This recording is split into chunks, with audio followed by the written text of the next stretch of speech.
or so okay, YouTube gefilmt. So then Tele, I would go for telecom because I have also telecom at home and it's not good, especially for uploading. It's a pain in the butt. Yeah.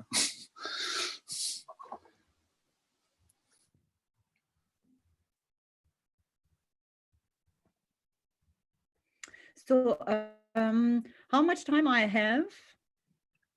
Like according to the other sessions, I had the feeling that half an hour or something like that, no?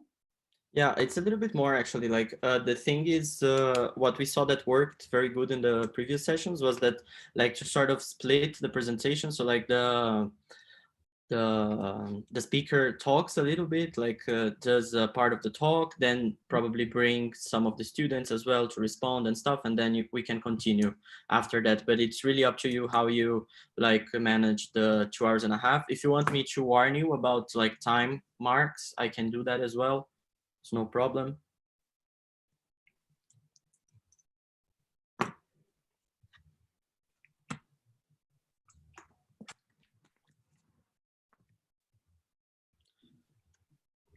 I'm gonna go get some coffee. I'll be right back.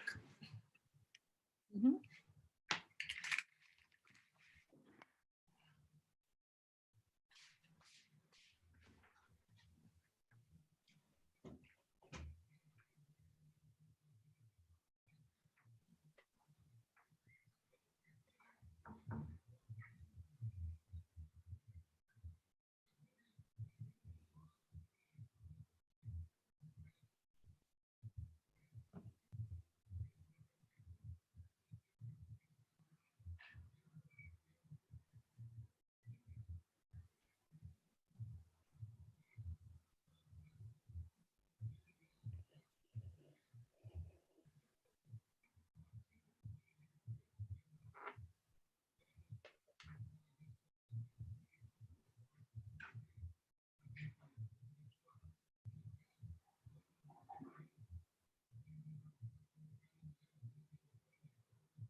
Hello.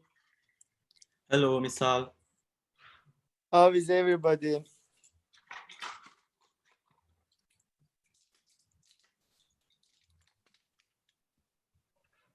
All good. A deep silence and Hello. no. Hello, Adnan. Hello. Çağla, hello. I will change my Hello. virtual background now. I guess Chala has got some delay. No, she's here. Yes. No, No, but Hi. the connection. Hi. Hi. Hi. It's oscillating. Like sometimes it gets like the red point. Sometimes it works fine. Now it's working fine. We can see you tilting your head.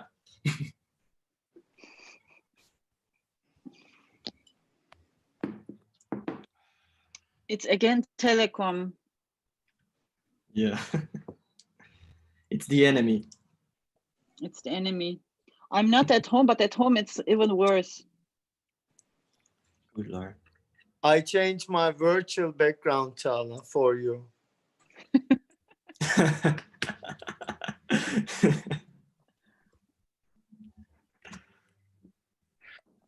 Do you know what I am going to do? This week I am going to have a beer during our seminar. Am I allowed? Cheers. Wait. Cheers.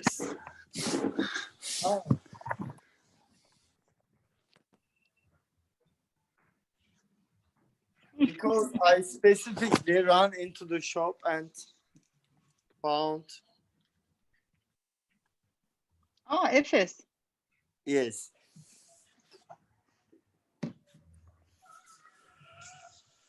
Ay, Yes. every week, every Sunday, a biennial fever in the last 2 weeks. Just running back home from the Berlin biennial, Kunstwerke and Martin Gropius Bau. God. But not to forget, we were yesterday in an opening in Düsseldorf. Yes, this photo is from K2021, Düsseldorf. Simon Denny's opening. The title of the show is amazing. What is it, Çağla? Mine. Mine. It's very beautiful show. By coincidence, anyone passing by Düsseldorf through the end of the year, please don't hesitate to visit this fantastic show. Excuse me, is it the one that they have like an academia in a Minecraft map? I saw something with Minecraft that they were putting Yes. by Simon Day. Oh, it's amazing. Yeah. Yes. So we didn't officially start yet, no? Yes, we didn't. We Okay. can start, I think. Most of the But people are maybe- here. 5 seconds. I need to make a little bit chit chat with Çağla. Çağla Sure, Zehra sure. Doğan'ı gördü. Gördüm fotoğraflarda. Çok yani başkalarını İşler gördüm. nasıl? Zehra'nın işini ben çok beğendim. Çünkü hapishaneden kaçırdığı hem yazdığı hem de hikayelerini yazdığı hem de karaladığı anekdotları koymuş. Tam o hapishanedeki kadın hikayeleri çok merkezde. Benim Lütfen. kalbim çaldı tabii ki. Çok güzel. Adnancığım, ben yavaş yavaş herkesle bir tanışmama gerek var mı? Nereden Tabii, bağlanıyorlar? Aslında çok güzel. Maybe- Öyle yapalım. Maybe it's interesting to get to know you before everybody comes, that we use this time. Like Exactly. Exactly. Tolin, Tolin Tug. Hi. You can Hi. call her Tülin if you want. Tülin. Are we just doing a short introductions? Well, your name and something like, how do you feel today? What's your favorite song? Oh, okay. My name is Tulin. No. I am in Toronto right now. I feel Ah. good. I'm sorry. I've been away for the past 2 sessions. So I'm really excited that I'm back. And yesterday I was listening to the sessions that I missed. And I really enjoyed the Mustafa song at the end of the first session, because I also missed the last 15 minutes of the first session. So yeah, that's it, I guess, for today. Tülin, you see that we are both visionaries. We started the first session with Mustafa song. What happened in Berlin? Berghain, the nightclub, turned into an exhibition space. and hamburger barn of the exhibition space turned into a Nice. discotheque. I met Mohammed Salami and just catch up with his writing that we will definitely talk about it. So thank you, Tulin. And in my screen, there is Mariana Ferreira just next to Tulin. Hi, Mariana. Hi, nice to meet you. Well, I am based now in Rio, where I'm from, Rio de Janeiro. Mhm. And yeah, I'm a PhD student, finished my thesis. And today I was just listening a little bit of Bossa Nova, which is a kind of cliche, but I like it. I like it also. Me too. Nice meeting you. Yeah. And then for Nice me, meet next you. one is Poppy Di Candelero. Hello. My name Hello. is Poppy. I am located in Kansas City, Missouri. Like everyone else, I feel really great today. I'm very excited about this particular seminar.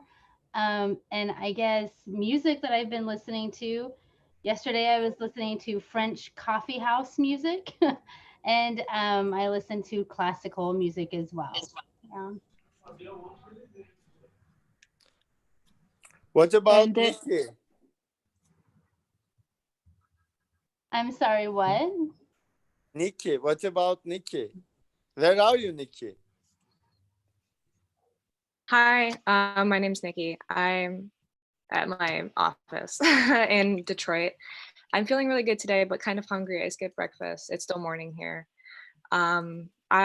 Yesterday, someone played some Mariah Carey. I was really into it. I hadn't listened to Mariah Carey in so long. Emotions. Did you hear Emotions? Yeah. Yep. so by me, Geronimo is next. Hi, my name is Jeronimo, as you can see.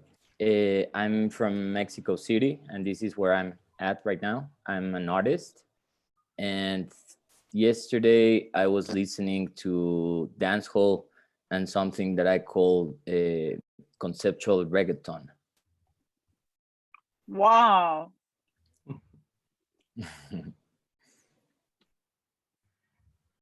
Lina, Luise. Hi, I'm Lena. I'm based in Mainz, that's in Germany. It's a city near Frankfurt. Many people know the airport. I work here as a curator at Kunsthalle Mainz, and today I listened actually to Mahler because I like cello music. Yeah. And Carl? Hi, Carl. Hi. Sorry. I failed to unmute myself. No, I'm currently in the south of Sweden, and yesterday I don't think I listened to any music, and neither did I today, which is maybe a bit boring, but yeah. But I am sure there is an ABBA playing somewhere there. No. Oh, don't start with these cliches. I didn't turn on the radio. I can do.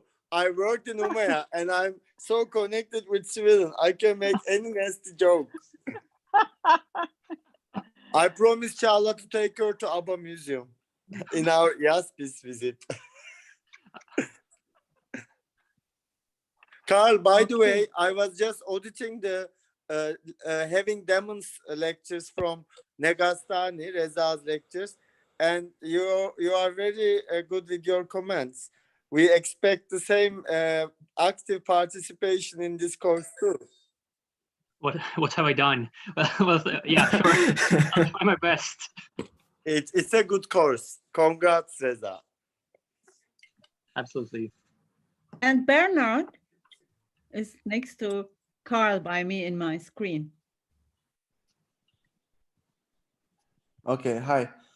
So I'm Bertrand, based in Lisbon. I'm currently in France, in the countryside. Mhm. And today I listened to some Miami bass because there was like some article I read. And yesterday I was reading something really interesting about Baby Father's album, a book by Danvers Singh Brar. I don't know how you call that, but it's about BBF's Baby Father's BBF album, which is great, with DJ Scroll, if anyone knows. That's it. I think Elaine is coming in, but till she comes in, I play the song that I'm now hearing. You cannot play. YouTube is gonna. Yeah. We're gonna get copyright bashed. We can. 32 seconds. Oh.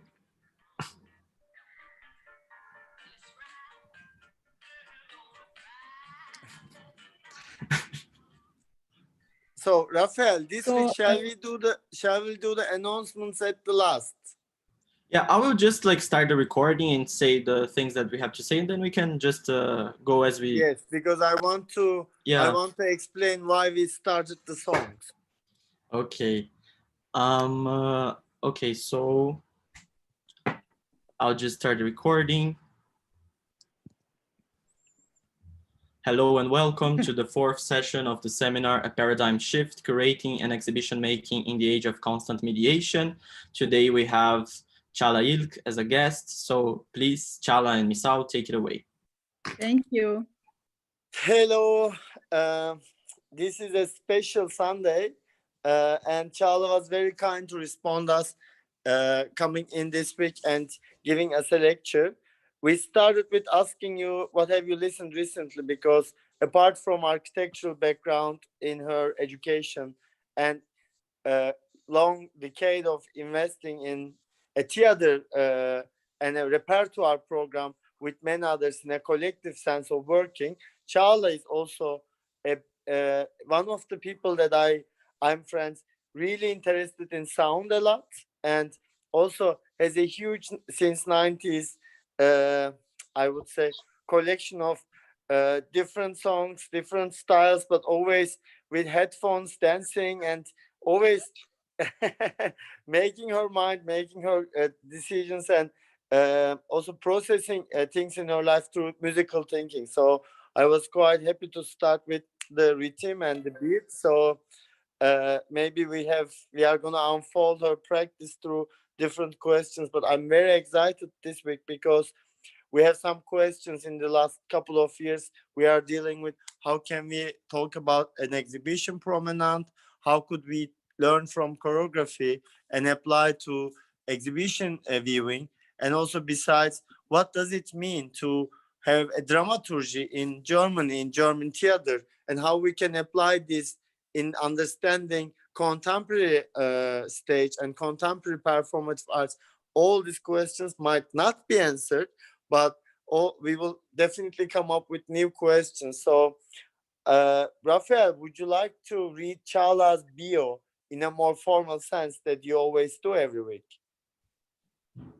Sure. Let me just open it up here. So Çağla İlk is a curator and dramaturge. She studied architecture in the Mimar Sinan University in Istanbul and at the Technical University in Berlin. And she works at the interface of art, architecture, and performance. Until recently, she worked as a dramaturg and curator at the Maxim Gorky Theater in Berlin. She is now one of the directors of the Kunsthal Baden-Baden, together with Misal.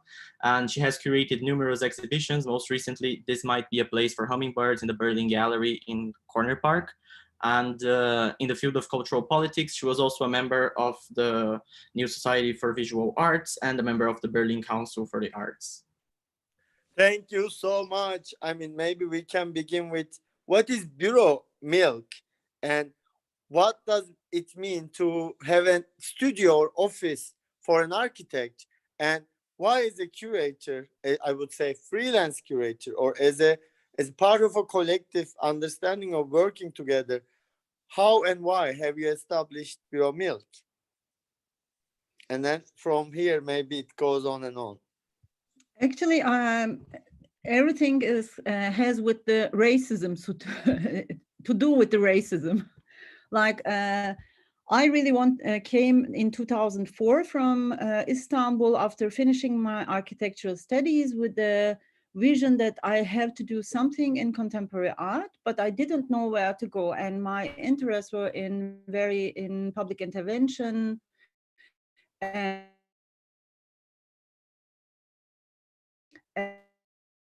then I an architectural studio, started studying architecture design after finishing the architecture school again in Berlin and Technical University. I started my PhD about gated communities in Berlin and Istanbul. Then I messed up in the architectural office and I got fired up. And then I was kind of into a group of artists, and we didn't name ourselves then curators, but organized.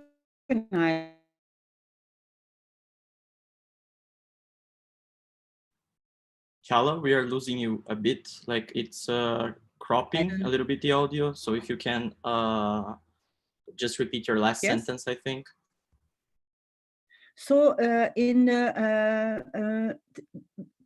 2004, 5, 6, there was really, still then, there was no kind of cultural activities which had been done with the idea of post-migrant society. This term was very new in Germany, like all the migrant backgrounded people who wanted to activate something in the art world, we didn't have any place at all. So we become together to establish some kind of a new artistic movement from very different parts, but mostly performative. So that was the moment where I came to idea that we have to do something in the public space and use a performance as a methodology. Because in the contemporary art world, it was still, the gates were really so closed and you couldn't enter in. But in the performance, there was kind of a small way, like an open door, which we just sneaked in. And it was how I started actually my artistic practice. And it was 2006 where we had this festival Beyond Belonging in Herbert Theater, which was established by Sherman Langhoff. And that was the first time in Germany that the migrant background artists had, for the first time, kind of a platform to produce art, performance art, and tell their stories, where the protagonists, directors, actors, and the dramaturgs are all migrant backgrounded. So that was a milestone, I think, in the German art history, performance art history, theater art history, where we established the term post-migrant theater. And from this continue on, I started to develop my own strategy. That's why I sent these two different links from two different colleagues. Like one is from Stefan Kegi from Rimini Protocol. They were kind of a really role model for me because I was very fond of their method of artistic research and how they transform this artistic research into a performative level. Also and a space. I didn't know Lola Del. Yes, but they were really like the thing. I don't know how many of you have watched these YouTube links. Should I explain a bit? I think let's Or watch them. is everybody Let's in the watch them. same? Let's go in the same yeah. mental space. Shall But I? Rafael will help us, no? Yeah, I can share it from here, no problem. Great, let's do it. Let me just... Meanwhile, I want to make one additional note on what Charles said. I think post-migrant theater led by Sherman Langhoff and also like a snowball effect, it really magneted a lot of different dynamic energies in Berlin. I remember the birth of this scene, and actually it was not like previously as an exchange, cultural exchange project or specifically an integration project, because not only Turkish or Kurdish communities, but it also attracted many other people, like, am I wrong, Chala? Latin Americans, Middle East people, Iranians, right. like a lot of other people came together. That was interesting because it was more like a hybrid form of doing things, not only Turkish-German project or cultural exchange project or not specifically a geographical focus. It was about the notion of Heimat, maybe being nomad, maybe a bit also not only migration, but all the problems of borders, exile, optional exile, Now I shut up. I'm just gonna ask Chala. Chala, would you rather me play it, or do you have the selected parts over there on your desktop as well? Whatever works best for you. I have them here open as well. Can you open Rimini Protocol as first? Okay. Let me just. It's like it's a trailer, so we can see it from the beginning. Okay, So, let me just. I'm just going to tell a bit the story, like Rimini Protocol. They are 3 and they started in exactly the same time we started doing this Beyond Belonging Festival. They are coming from a school where the post-drama, actually the new drama, we can say, was established. And then, yes. I have it here.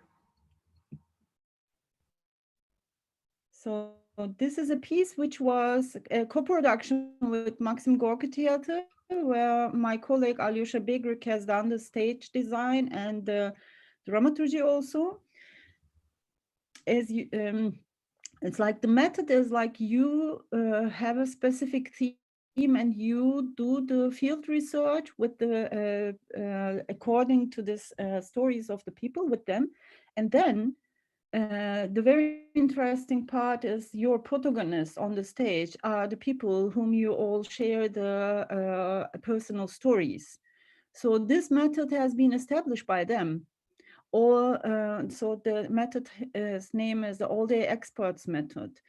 And for me, as a person coming from Turkey, and a new migrant movement was like establishing the people who studied in Turkey and tried to have an artistical practice in Germany. We were kind of a big group, so we were not like the 3rd generation, but the new generation of intellectual and artistic groups. So I was trying to find a format of how we can establish our stories through these protagonists who were never heard in the artistic world.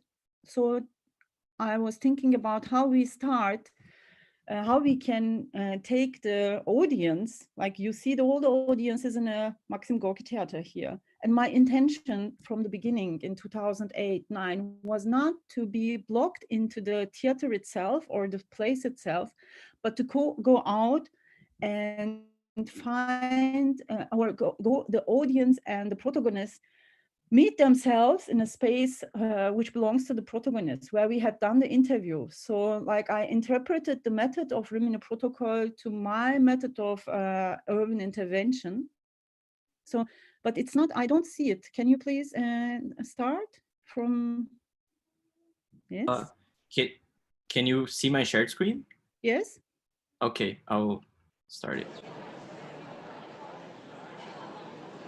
So you can come a bit in the middle.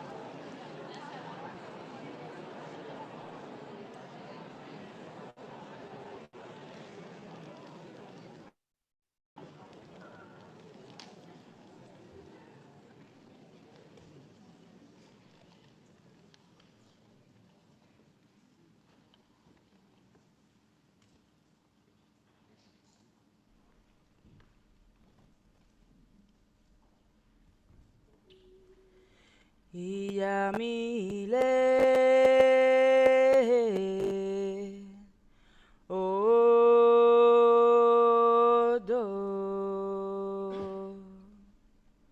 Iyamile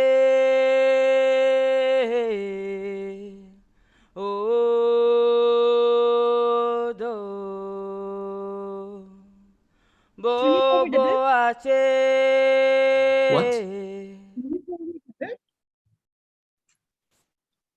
I cannot hear you, sorry. Can you forward a bit? Yeah, sure. Yes, a bit.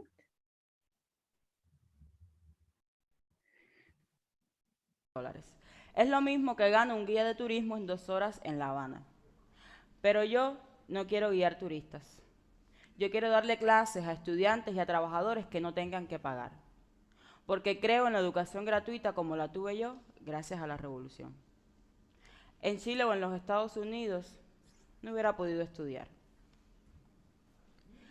En Cuba nos enseñan que la historia está hecha por grandes héroes y mártires, que avanza desde la represión en el esclavismo hasta la libertad en el socialismo, que es siempre objetiva. I think Pero yo enough. creo You que no have están así. seen kind of a La historia la hacen todos los que la viven. is it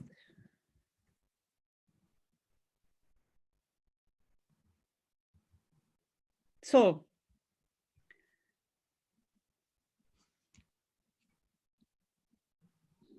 I think it's enough. Okay.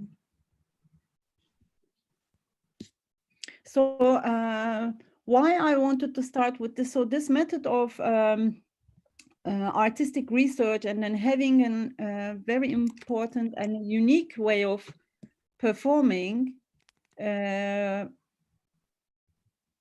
was established by Rimini Protocol, and so I was kind of taking influence by this method, and I want to share one of my first productions with you, which I really wanted to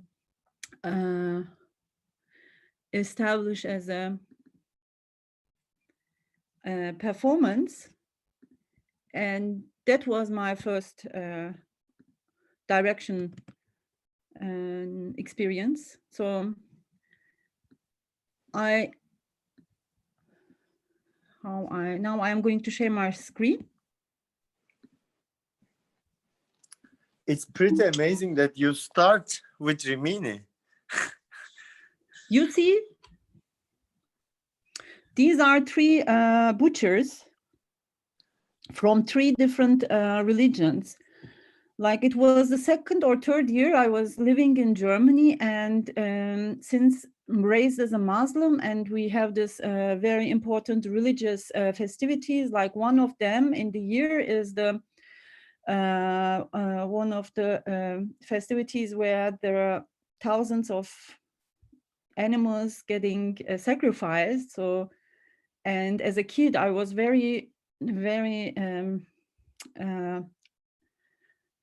I don't want to say amused, but I was like haunted by this sacrificing process. And actually every kid was experiencing that. And one morning of this day, I woke up exactly with this image in my mind. Like I dreamed of a market hall, which was not used in the last 10 years.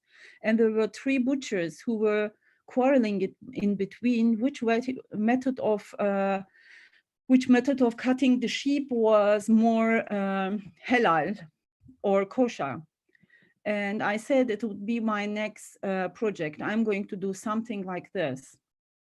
And so I have done a field research how the different religions continue with eating meat and how they have the source to meat, because you are not allowed to cut the cows, and the methods of the hygienic methods of Germany are very strict, and the Jewish community and the Muslim communities, they can't practice their religious processes because of the hygiene things. So I have done a long-term research, and I found these three butchers. On the left side, the one with the blue is a Christian and a Neukölln butcher, and he was telling that their method was really the best because the animals were not getting any pain because they were gassed before they were cut. And the second one in the middle is a shohet. He was supposed to be a shohet. She was just in a learning process, so she was not even allowed. He was not even allowed to touch the meat because it was not kosher. That it is a kosher, they have the Jewish tradition has many regularities. So and on the very right side is the butcher from Antakya, and he was a Muslim butcher who really even couldn't speak German, but during the rehearsal processes, he was very fond of telling their interesting about they're already on the stage when they're behind their working spaces, like they always deal with the customers. So it was for me not very, it was like to do the rehearsals. We had done long interviews, then we have taken their stories and have done a script with them. And then in the theater production, they were really telling their life stories in the way that we wanted to. And so that was, for me, one of the very challenging processes, because it was not taking place in a theater, but in a market hall, where they were also very accustomed to be behind there, and they were feeling very comfortable because they were doing what they are normally doing. They are not actors. So this method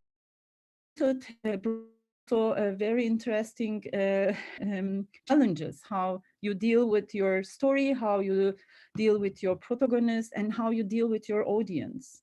So that was the, I think for me, one of the challenging moments. Then I have taken this, we have further, and we were in Istanbul and thinking about how we can establish a performative piece which was dealing with the forced migration of the communities, like the Jewish and the Armenian communities who were living in a very specific part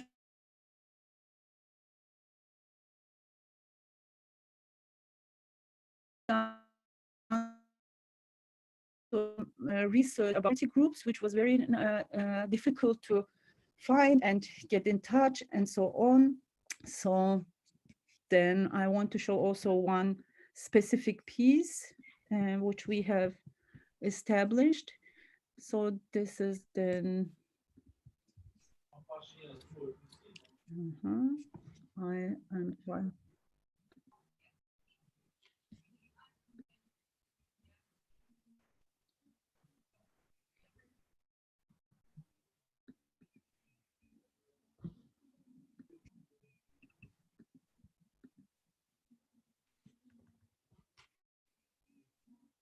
you hear?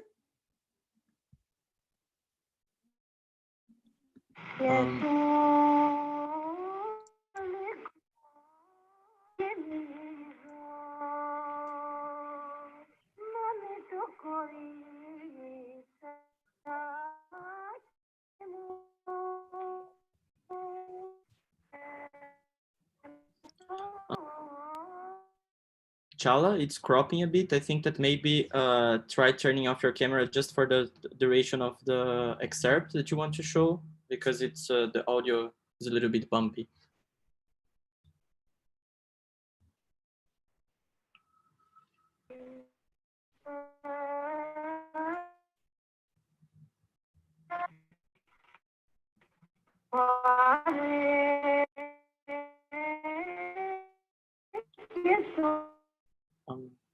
Chala?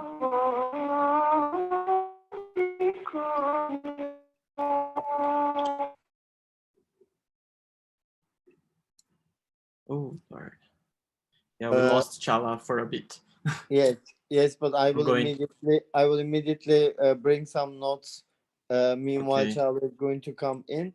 I think from here, immediately, I would like to pick specificity and field survey, because today, when we are talking about curating, is there a space for this much level of engagement with communities and also running such a research process? Because mostly people like me who are working in the institutions, how much of our working hours could be utilized or accounted for research? So I'm quite interested in how the specific term field survey could be applied for us for further discussions. Plus, specificity seems to be an interesting point in the earlier process of finding out what to talk about and how do you articulate this question. So are you back, Chala? Not yet. Do you have the same material, Rafael? Would you like to try to play? I guess she's mute. Chala, you are muted. Yeah.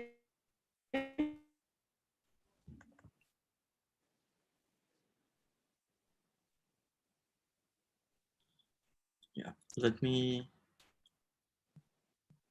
I mean, we might not need to lose time. Let's try to play the same material. I think. Do you have the same material? I think she sent. I don't have this. This one I don't have it. We don't have It's it. from her. It's from her own. She said she wanted to bring it. No, it's a very long. I didn't have a trailer, so I just want. So I didn't want to. I just can show it. I couldn't send it. It's too big, the file. But it's like it was done in this left spaces where the minorities had been using as a school, like in this case the Greek minorities, and telling the stories of the school and the students and the state pressure which was taking place. So it's like it is kind of a historical moment where you have normally in the at the beginning of the last century there were more than 100,000 Greek residents in this area, and now there are only 2,000. So the loss of these very big amount of people and trying to find their traces and meeting people in this very empty school and hearing the stories, it was for us a very important political mission also. It's always romanticized when you're traveling through these old districts, like old buildings, but nobody questions where these people are.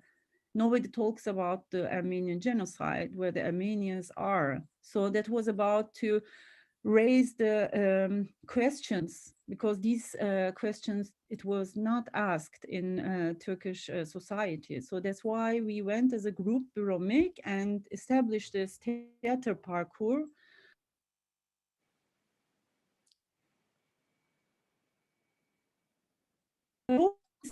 Then this space, the school in this could see, this space became very active space. Çağla, we lost your last phrase. Place. Çağla'cığım, you need to repeat the last phrase.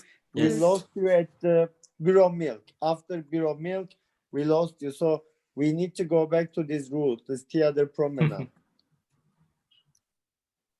So this theater promenade, which we have done in this historical district, Balat, Fener Balat, which has also, which was a space for the Armenian and Jewish communities.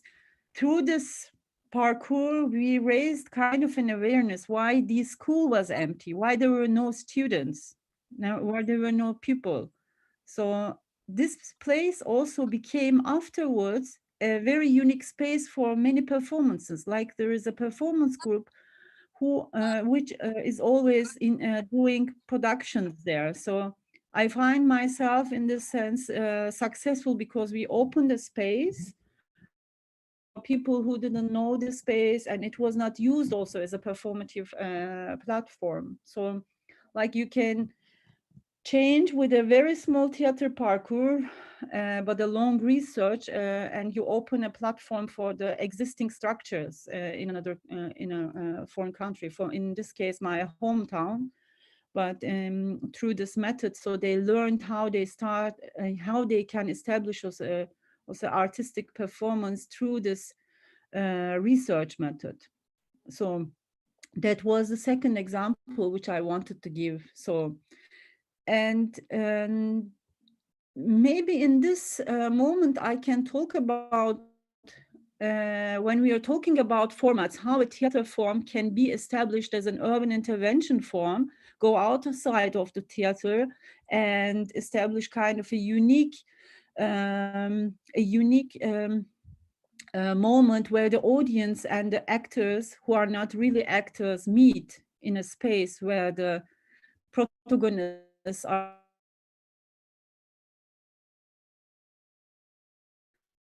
This is connected with the research paper, which I also sent you from Karin Knorr. It's transepistemic, which was published in 1982. It was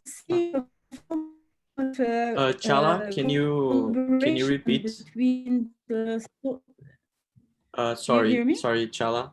Yeah, right now we do.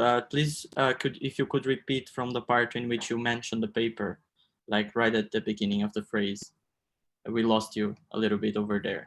So, okay.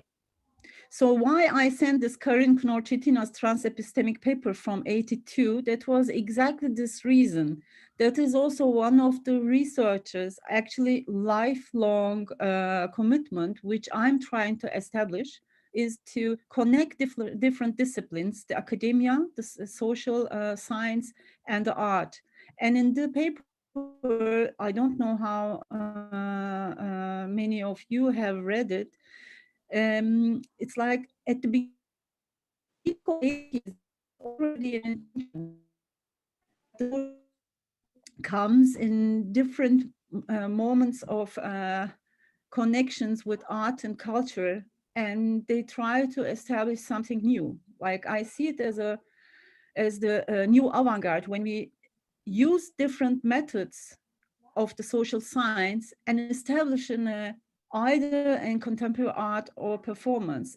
I think we need this new alliances between the disciplines, not only the art, but also the science. So that's why in the last years, the artistic research becomes a very important topic in the art production, like artistic research institutes have been established, and in very different disciplines, not only in the contemporary art, but also in the performance. And I'm trying to connect these all together. That's my first artistic and curatorial practices in this was Bureau Milk. And so the second example, which I sent you from Lola Arias, was for me also an important example because she was also a part of the Rimini Protocol. She came to the school, I would say. She went in another way, like the trailer that I sent you. Do you hear me? Yes, but I have an idea. Could we does Rafael has the link for Lola's project? Yes. Super. I would suggest we will take time to hear and listen the whole teaser from Rafael playing. And meanwhile, you go back, turn off your modem and turn on back. And I'm sure you are going to come back with a stronger connection. Cool. I'm going Rafael, to share. Do you think is it a good idea? Yes, we can. We can even concerned about timing. So if you can play Lola's production teaser, which is really good and gives us a space to understand the glossary of this discussion, and then Chala can turn on and off her modem, I'm sure it's going to be much better. Okay. So let's try this. We start from the beginning then, right? Perfect. Exhausted, but we still had battles to fight. The night of the 11th and 12th of June. We're on the outskirts of Mount Harriet, and to get there, we've got to run through an Argentine minefield, which is being shelled by artillery fire.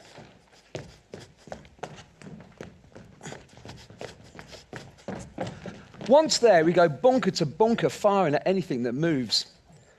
I've got Richie with me because he's the youngest. I see a shelter in front of me and open fire. I don't know if Richie threw a grenade or not, but there was a loud explosion. And when I looked up, there were Argentines standing with their hands in the air. And I remember looking at the shelter and thinking, I've just killed some guys who were trying to surrender. I remember the quiet and the snow falling. I need to check my sections okay. Richie okay? Okay. Andy okay? Okay. Butch okay? Okay. Gaz okay? Okay. They're all okay, but now we've got prisoners to deal with. Okay, mate, get down, will you? Get down. Hijo de puta, matate a mis fucking amigos. down, I said. Fucking down. Look, come here. One of my section called me over to some fallen Argentines, and when I got there, I realized that one of them was speaking in English.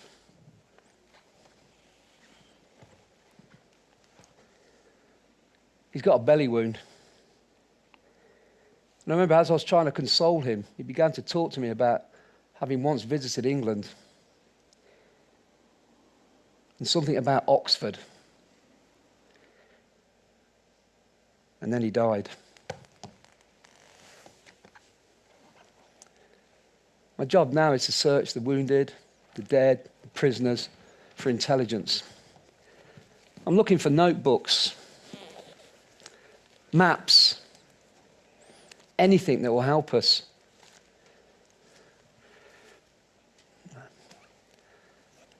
And then I was ordered to bury the dead, which is kind of absurd because I'm stuck on a mountain made of solid rock. So if he's already in a hole, I'll leave him there. If not, I'll drag him to one.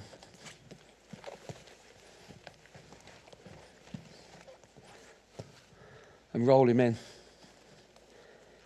But then cover his body with his own poncho, or dirt, or rocks, and then mark his location with his helmet and his rifle, so others can find him later. I remember this guy.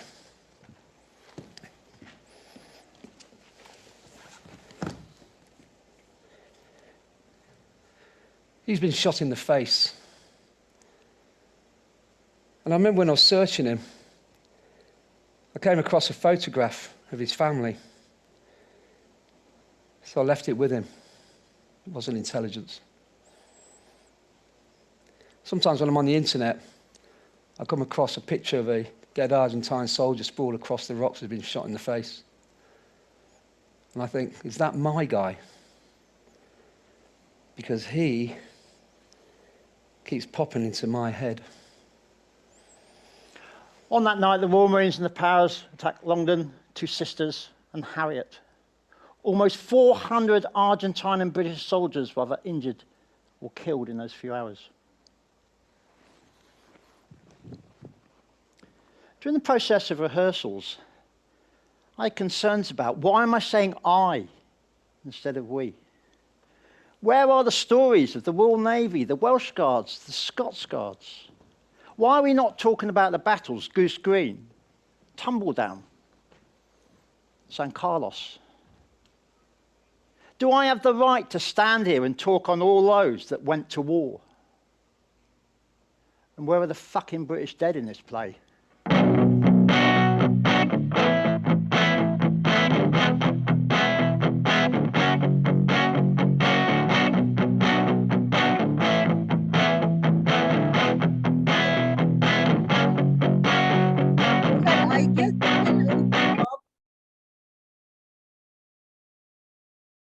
Çağla is back. Chala is back. Çağla, let me summarize up 2 points that I brought. Meanwhile, you were away. One was definitely about the curatorial timing, because you said you are engaged with field survey, which is an important term that we need to keep in our pocket to think further.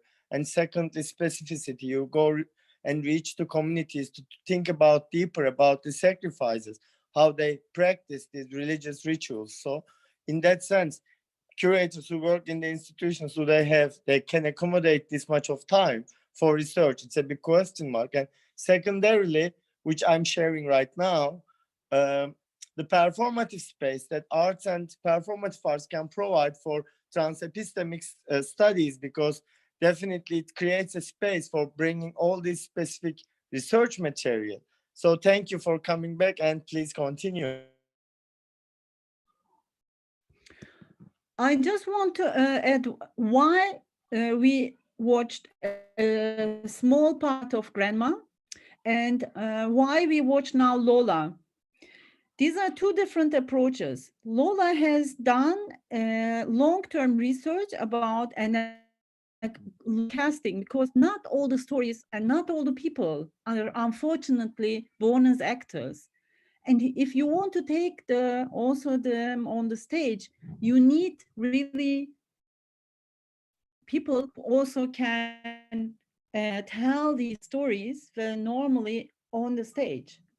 So during these castings, she has shot so much material, and during the rehearsals, she had also so many material. Then at the end, when she was developing the theater piece, suddenly she came to an idea that she can also do a film. So there were then two different formats, like she has staged a performance, and then she has done a film, which was shown in MoMA. Like this film traveled whole the world. So she was kind of from a theater director, she was established as a film director and more known as a film director suddenly. And these two formats were for me like a very interesting output of a method which we have been using the last 10 years. So you can really find very different intersections and establish new ways of artistic production. And so that's why in this point, I want to connect, if you allow me, how the transition from establishing a new collective method of artistic production, how we come to the very German state theater, and what does it mean to be a dramaturg, and how we can take the dramaturgy in the contemporary art. Maybe it's a point where we can jump into this. What do you think? My favorite topic of the last 6 months. So I just want to explain a bit about the how the theater functions in Germany in East European countries. Normally, when a theater production takes place, then there is a method named as ensuite. Ensuite means you have 6 weeks of productions. There is a rehearsal method, and everything has been established, and you show 6 weeks, and it's over. But in the German theater tradition, like the theater production doesn't function like that. You have an assembly and you have a repertoire. That means every night you show a new piece. So it's like an incredible complicated production management to produce in the meantime and also show every night a different play.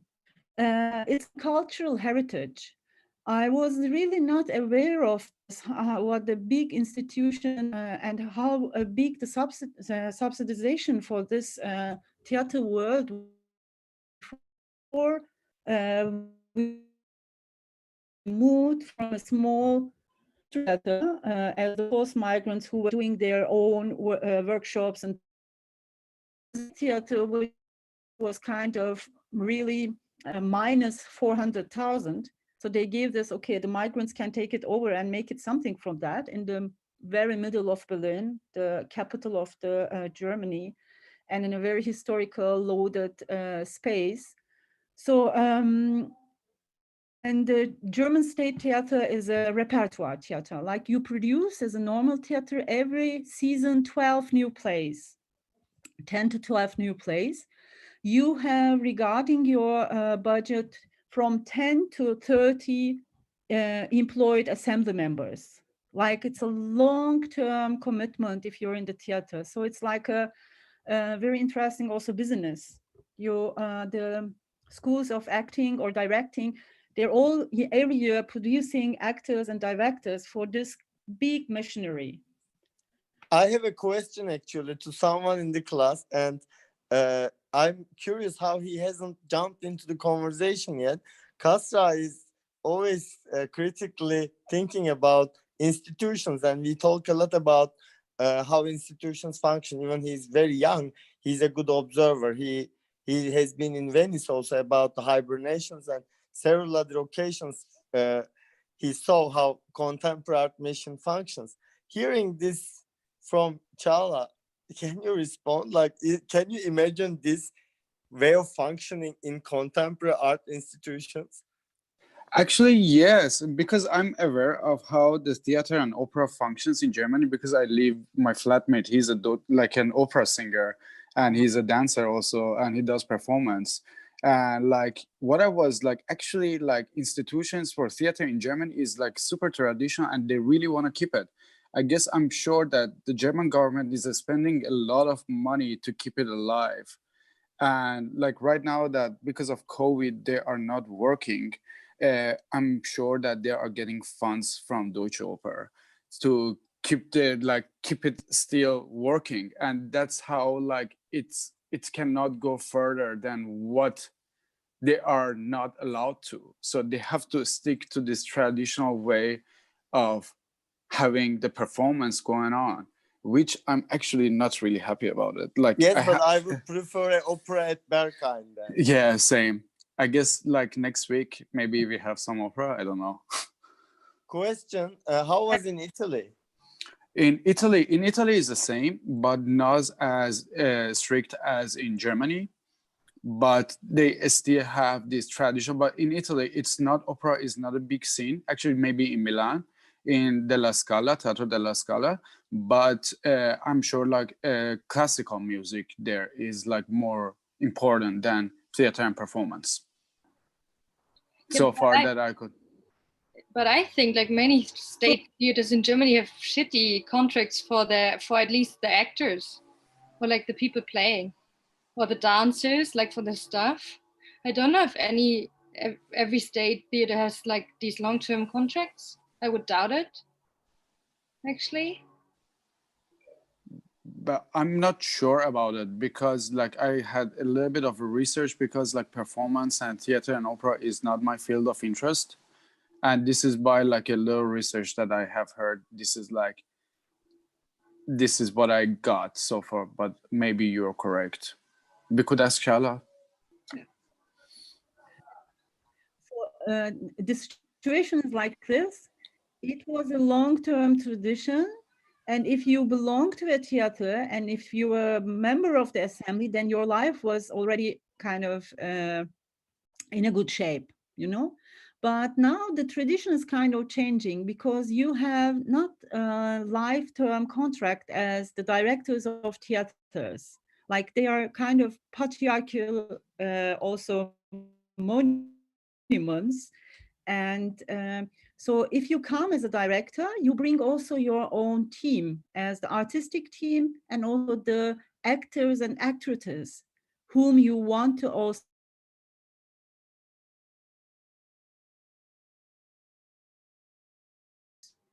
So it's like kind of changing. Do you hear me? We lost you at the last phrase. If you could repeat it. So it's changing. I think this change is also going to be a good challenge for the German theater, because now what you are telling, Lina, is kind of true, because the new contracts, they don't have this lifelong contract situation, but they are kind of very connected to the term of the artistic director. Like if you come with an artistic director, then you go with the artistic director, and the artistic director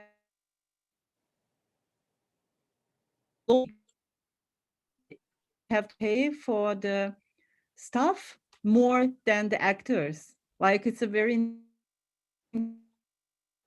technicians get more because they're there for, and the actors get less. So it's a situation which caused also we lost you again about the contracts.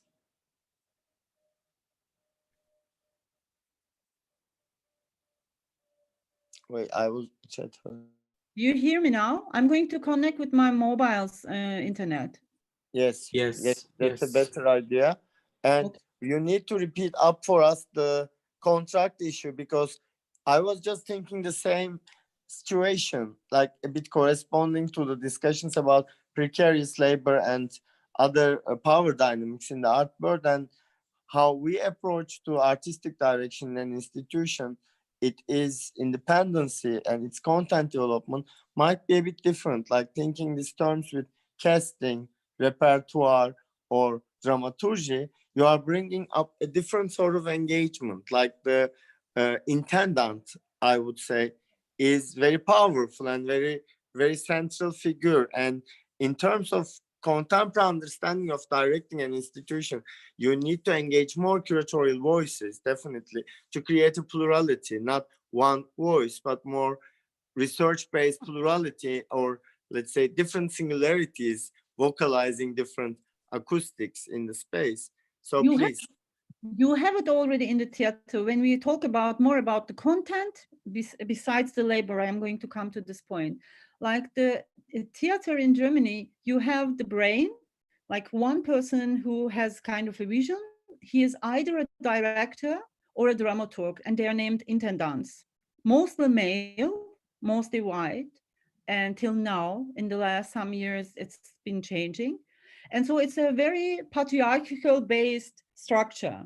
Like he has a vision mostly, and he has the dramaturgs who fill the input, like you can think as curators. But the intendant also directs the plays or does the before the play. So he's coming from already production. So he has the ability to have his own aesthetics. Like Frank Castor from Volksbühne was kind of a persona like this. So the aesthetics of him established a new avant-garde after the wall came down in a very unique situation in German theater world. So, and this somehow exists still, but there is a big alliance from the actors against us, because they have been now, why I was talking about post-dramatic era, the new method of art making is also a part of the new drama in theater. Like the plays are not being established by a playwright, the dramaturg reads it and makes the changes and gives to the director, and the director does a play with the whole actors. That exists, that's the classical way. But what now exists also the post-dramatic era, which we have seen 2 examples with my productions, also 3 examples. There is also like the actors of the assembly, also a part of the dramatic movement. They are telling their own life stories, and this becomes also a theater play, as we have done in Common Ground.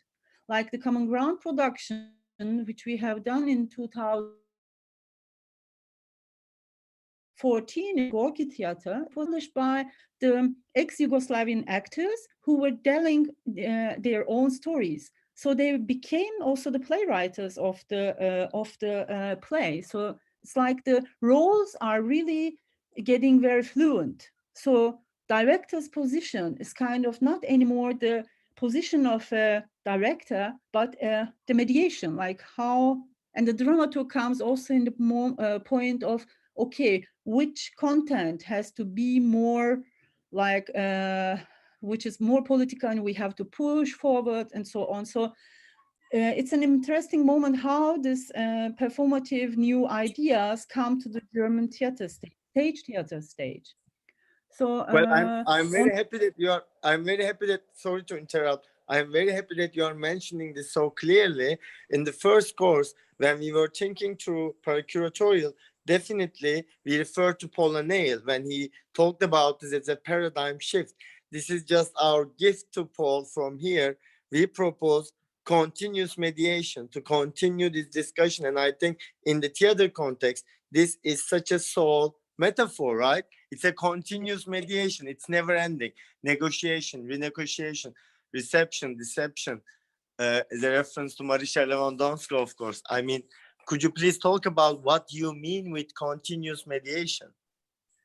Continuous mediation means like the whole the actors on the stage, they have to have their roles, and they have to also, it's not like the director says you have to do like this, but you have to also convince the actor when she's or he's talking about his own intimate stories, how you develop this method of telling their stories. It's a mediation. But I want to just continue with the labor part, because it's very important. The actors and actresses, who are a very important part of the assembly, actually, they carry the whole the plays every night. Like the director does it once, and then it's over. The dramaturg has all the input and they establish it together. But every night, what you see is on the shoulders of the actors. So they want to have more kind of recognition and also good payment, because you don't have a really life. You go into the mask for after 4 o'clock, you play your play at 7:30 and you come at home at 12. So it's like a very hard time if you have a family. So like these regulations, they have established a network of actors of state assemblies. So it was established at 4 years ago, and every assembly, every state institution assembly has 2 members who are spokespersons of the assembly and joining this network. And so this is a kind of a very revolutionary movement. And this is becoming very serious. Like they are saying to the intendants, like it can't continue like that. The world is changing. We are talking about Me Too. Like, and it's the patriarchal system. You can imagine what is happening in the theater world. Like one person dominates everything, and it's like not the time of, it's not the era. Like it has to change. So the actors and actresses are one of the very important protagonists in this change. So I really appreciate this. So In you say the zeitgeist it's also was not changed. fitting. Sorry to interrupt. Please continue. No, it's exactly like this. So zeitgeist, when you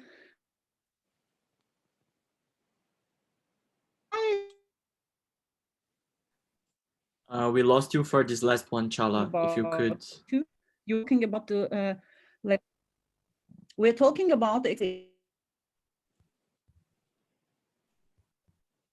Chala. labor with Sorry, if society. So the exploitation is everywhere. Chala, could you go back Not to the only beginning? in Like the- we lost the beginning of your phrase. Do you hear me now? Now, yes. Do you hear me? The head Okay, tilting makes it work. Exploitation is everywhere, also in the stage. Oh. That's why we have to become a movement. That's why we have to build a movement. Now, in this moment, I want to connect it to how we praxis in a patriarchy. It's almost like yeah, we are. It really became like a Rimini protocol piece. Slowly, the technical part, but also in a very strange way, I have to say, it feels like this media moment. I think it's interesting how you open this discussion, because you brought Me Too, which is a very important discussion, as well as cancel culture, or also a lot of other identity politics discussions going on. So it was interesting how you say the infrastructure of the theater world and how it was managed was very close, shut down to the zeitgeist. Like the male dominant structure inside these institutions brought very monumental establishment of personalities.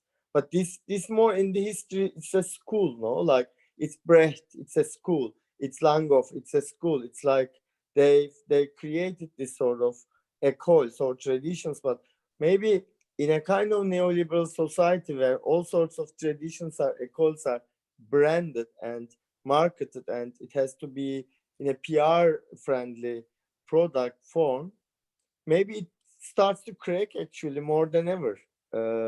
Maybe it has cracked in modernity too, because let's also discuss how we frame theater. In that sense, it's one of the oldest organizations of performance. Like it's an old history. It's an interesting history that since very long years, theater exists also as a economical structure, cultural and social structure. What happens at the stage or at the backstage stays in the theater also. You know, it has its own paracuratorial tools to keep its doors open and running itself. It's a running system for centuries. And in this case, I want to give some examples from, again, German-speaking countries. I don't know if it's in how it's going to be spread around the world, but I think it's a very important development, what is happening in the last 2-3 years.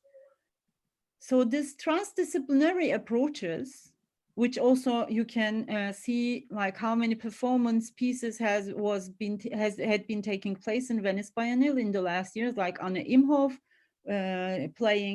performing in Venice Pavilion, and just last week Marina Abramovic playing in a very conservative opera, like so we are kind of getting into a new era, which I really we can say transdisciplinary era of the old times. Then in which theater? In Zurich Theater, the intendance has been split into 3 persons. One is dramaturg, one is an actor, one is a director. And this 3 separation of one position shows us already there's going to be a change. And this is my they dream. don't This is my dream in curating. Writing, architecture, and dramaturgy should come together to curate. That is kind of happening in the theater world. Like they have taken Boychild and Wood Sang in the curatorial team as dramaturgs. Amazing. And also actresses. So your definition as a art practitioner has been very like fluid. You can be a performer, you can be a dramaturg, you can be the director for something. So I think it's going to develop. I'm very believing in this, which is actually slower than the contemporary art institutions. Like this, it hasn't taken place. I think we are the first ones in the German art world, not because of our backgrounds, but also because of our artistic practices till now, which this transdisciplinarity comes together and approaches something new in the practicing. So my past experience establishing a biennial in a theater was something like that. That's why I wanted to show two examples from the first edition of the Berliner Herbstsalon, which we have done 8 years long, 4 editions. And so that's why I am sharing now. Well, it's a perfect timing because with September, it's again the season and things start to open, and it's nice to remember Herbstsalon in autumn.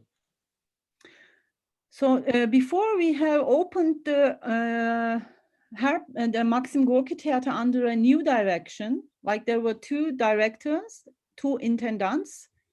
One was Sherman Langhoff, who had established the post-migrant theater. The second one was Jens Silje, and he was a part of a revolutionary post-dramatic theater scene with a queer position. So these 2 has taken over the artistic direction of Gorki Theater.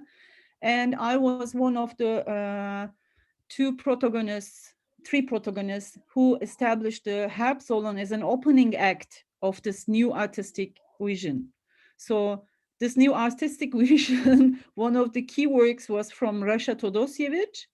And this is a palace just next to our theater, which was also empty when we have taken over the artistic direction. And we said, we are not going to open the theater with a theater repertoire, but we are going to open this theater with a performative exhibition. And so we sneaked into this palace and kind of occupied it for 10 days long. It was not a long period of time, but it was free. And we had more than 30 artists, whom was Rasha Todosievich, Phil Collins, Danica Dakic, Nevin Alada, Daniel Knorr, like Otobong Nkanga, many artists who also established very new works, like most of the works were new commissions.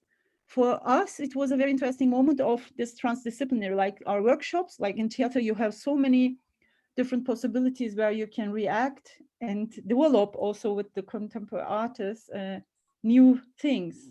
We were working as dramaturgs and curators with the artists who didn't think about like developing content development in the establishing this art piece. So this was like from Russia to the series, one of the main works which we had shown. And then I want to show also one very important work which became the symbol of our Herb Salon.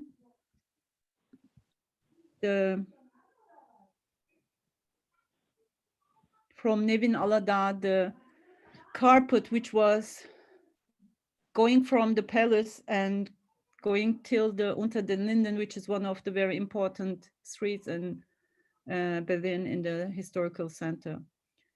So with these two works, I want to... Charlie, we didn't see Nevin. Ah. No, it didn't. Yes, you have to like share the screen again, probably. Mm-hmm. Chala, they are asking you the title of the piece. Maybe if you could type it on the chat or just tell it again. Which one? I can. I think the first one you showed. Okay, I'm typing. Thank you. Thank you, Chala.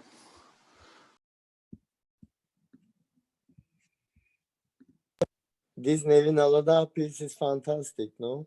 To look at back now after so long. Yes.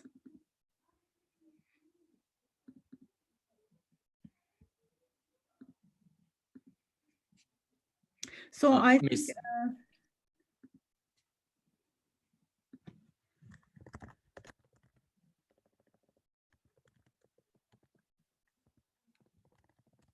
Misal, you are muted.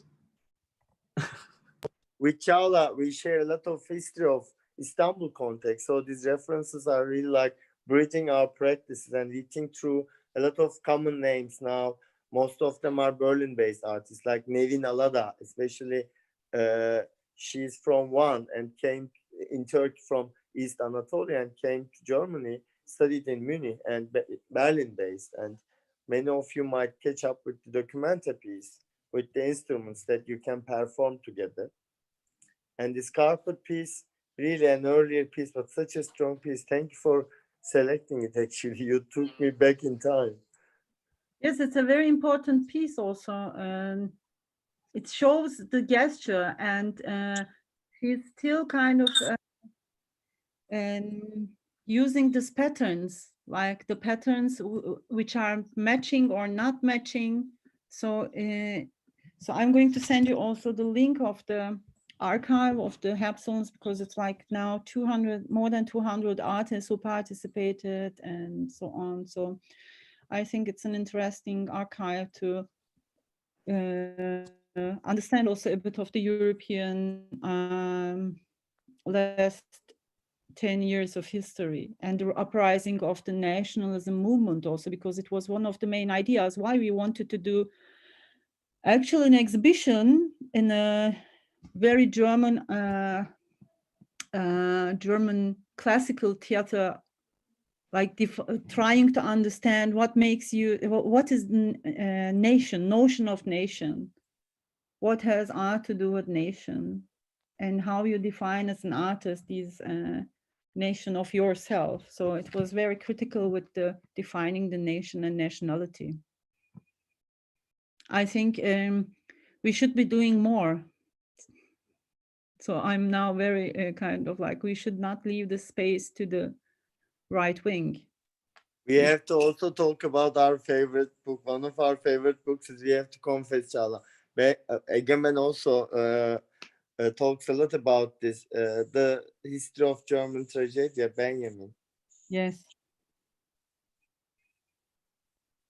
I mean, in Walter's sense of stage, to understand his culture and, of course, indirectly his nation. Today, like looking at this all identity questions, I mean, it's very ironic also to see how German theater evolved and where Brecht still stands.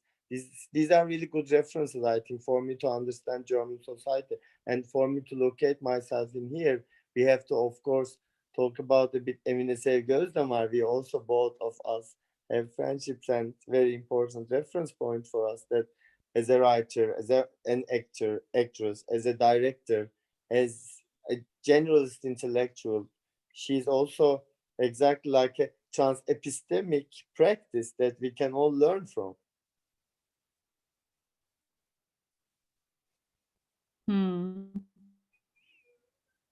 Yes, yes. It's like when I look at the, yes, now the origin of German tragic drama. Exactly. Thank you. Anytime.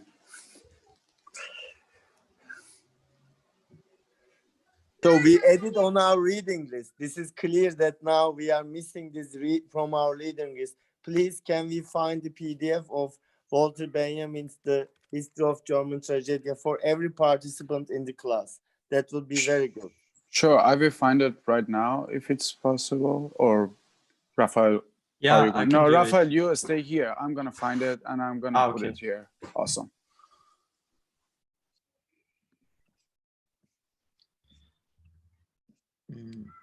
It's like also the importance of the location is very unique. Like when you are trying to establish some very political images. That's why I want to refer also to one specific project which we had done in 2017 in the 3rd edition. I met Manaf in 2015 in Venice. And when we were starting talking about future collaborations, he showed me one unique photography from Damascus. And with there were 3 buses, which were kind of standing vertical in the middle of a street, and where the snipers were like it's controversial. Nobody knows which sniper, which side of the sniper were hiding behind. So like he was very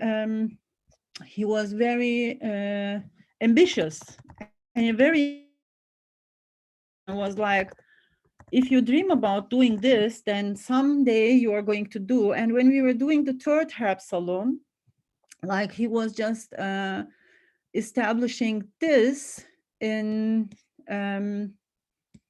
Dresden, and we were collaborating when he was doing that, and we had the possibility to invite this to Berlin, and we have installed this in front of the Brandenburger Tor.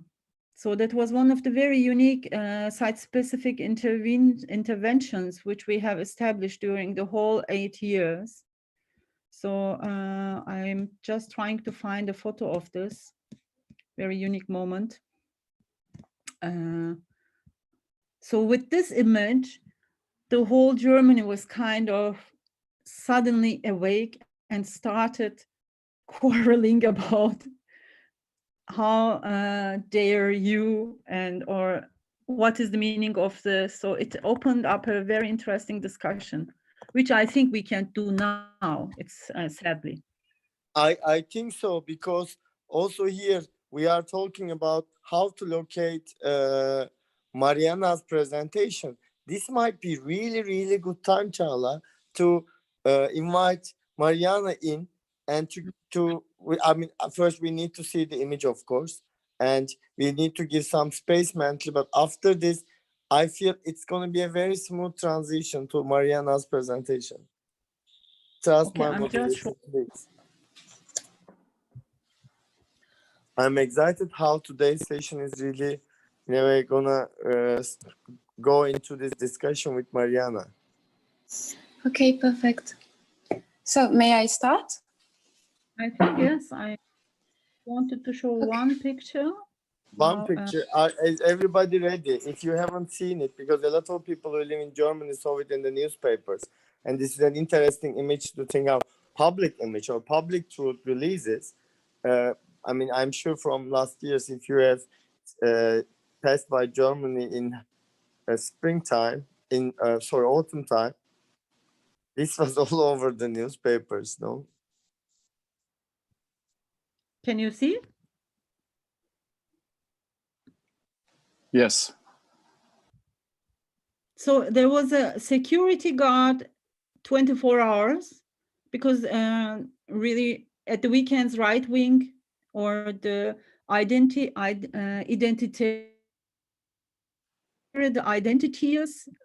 movement were coming to actually do vandalism or protest against it. So it was a very unique experience to have these three monumental things on the backside of Brandenburger Tor. Holding on the public ground, public domain, public space, for creating this intentional space to think together with this monument and actually with security, full-on performance, no?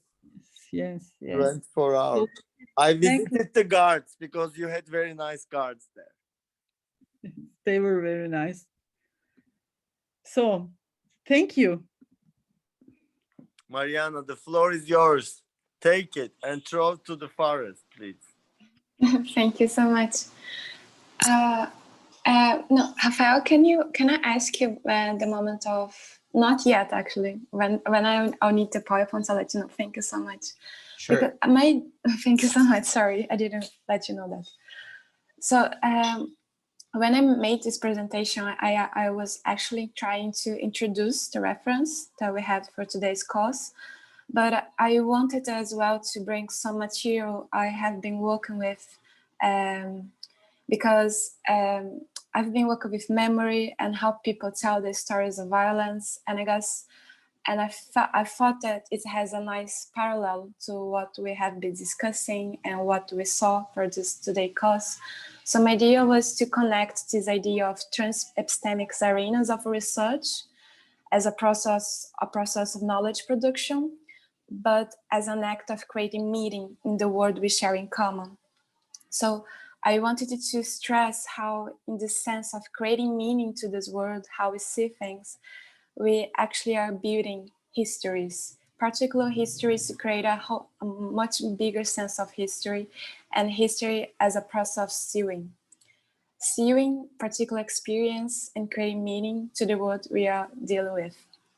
So I won't take much time because I know I have 50 minutes. I made a test introducing our reference, but to me what was most important about the Kinocetina test was to emphasize, when we're dealing with scientific communities, we actually have to emphasize relationships, and not only relationships that goes within the site of inquiry, but what goes beyond it, what's transcended. So I guess to our discussing here, it appears to me the test is quite interesting to comprehend creating practice, in the sense that we cannot understand a creating process only in a theoretical way. Instead, we should regard the relationships that transcend both artists and created practice, since they involve a mix of person and arguments that they do not fall in the category of relationships only pertaining to art or to this material. So it's interesting because in this test from Kinocetina, she criticized how this concept of specialty communities are meaningless, and how they come back to notion of these scientific communities as a sort of capitalist market model. So she brings Bourdieu to discuss how this concept of credit is interesting to understand how the symbolic capital works within these communities, and how do you turn this credit into all kind of resources to maintain its scientific production. And she also brings Latour and Woge to talk about credibility, to show how this to refer to this reproduction of the capital, reproduction of information for the sake of reproduction itself. So in this way, all this literature she's dealing with is bringing this idea of capitalist market model, which is interesting, but it fails to help us to understand aspect of relations, interactions, and conflict and mediation. This literature only understands the individual and science only in a very individualistic way. This is not helpful at all.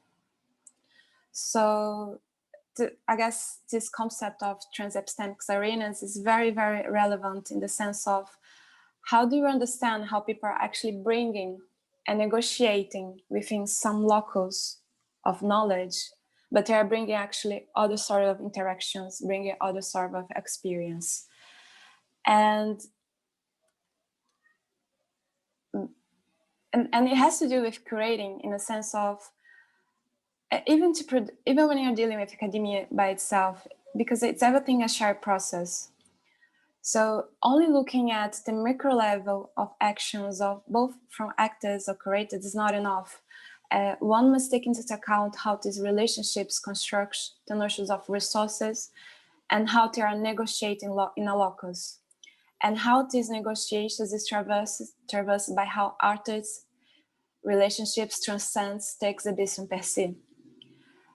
This is critical to be aware of the complexities of social action when we look at exhibition or performance, because maybe we're just grasping a little bit how other persons walks from different spaces of interactions and how they're giving meaning to this word in common from the unique experience they are living.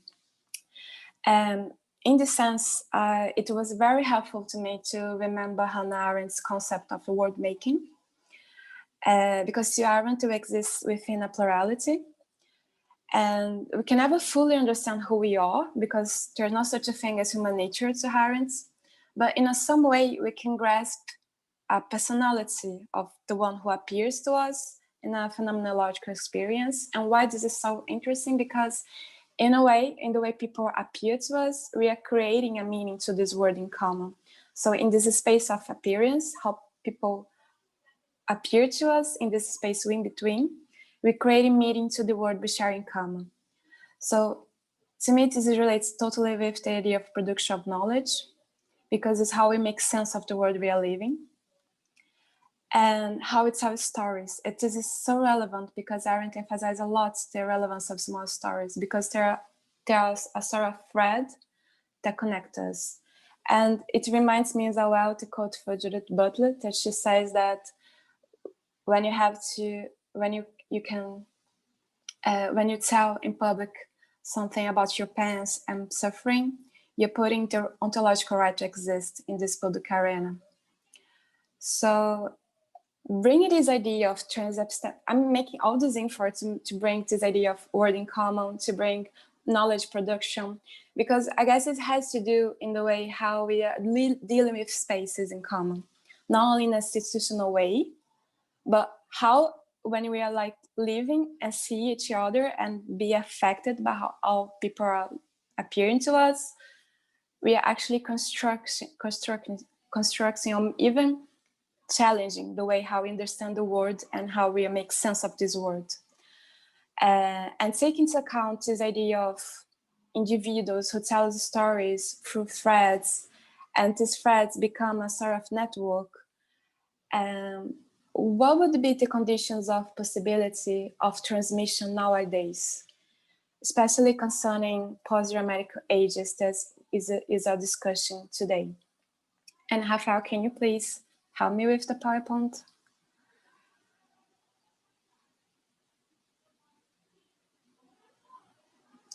Thank you so much. The idea of transmission and threads, and it's not actually a naive question. It's actually a question that halted Walter Benjamin throughout his life. How do we transmit our particular stories on the way we live? How we transmit particular experience of life to other people? And Benjamin compared this network construction to a sort of lost treasure, because the material conditions of late capitalism has changed completely the way how it tells stories of our lives and how we connect to others and how we understand this as a shared experience of life. So as if we are living a sort of rupture between past and future, which put us in the condition of searching for something which is no longer there and we cannot fully access as it was. So saying all this theoretical discussion, I come back to the reference of the work today, especially from, I took this quote from Lola Arias' interview, because it's quite interesting, because it's not an effort to represent what Falklands was as a conflict. It's not a great history of the conflict. Instead, it's how people are actually understanding what they lived and bringing it to the stage. And so it's interesting because there is a sort of, the spectator has to react to it in the sense that he has no choice but to trust in what these men are telling from their particular experience.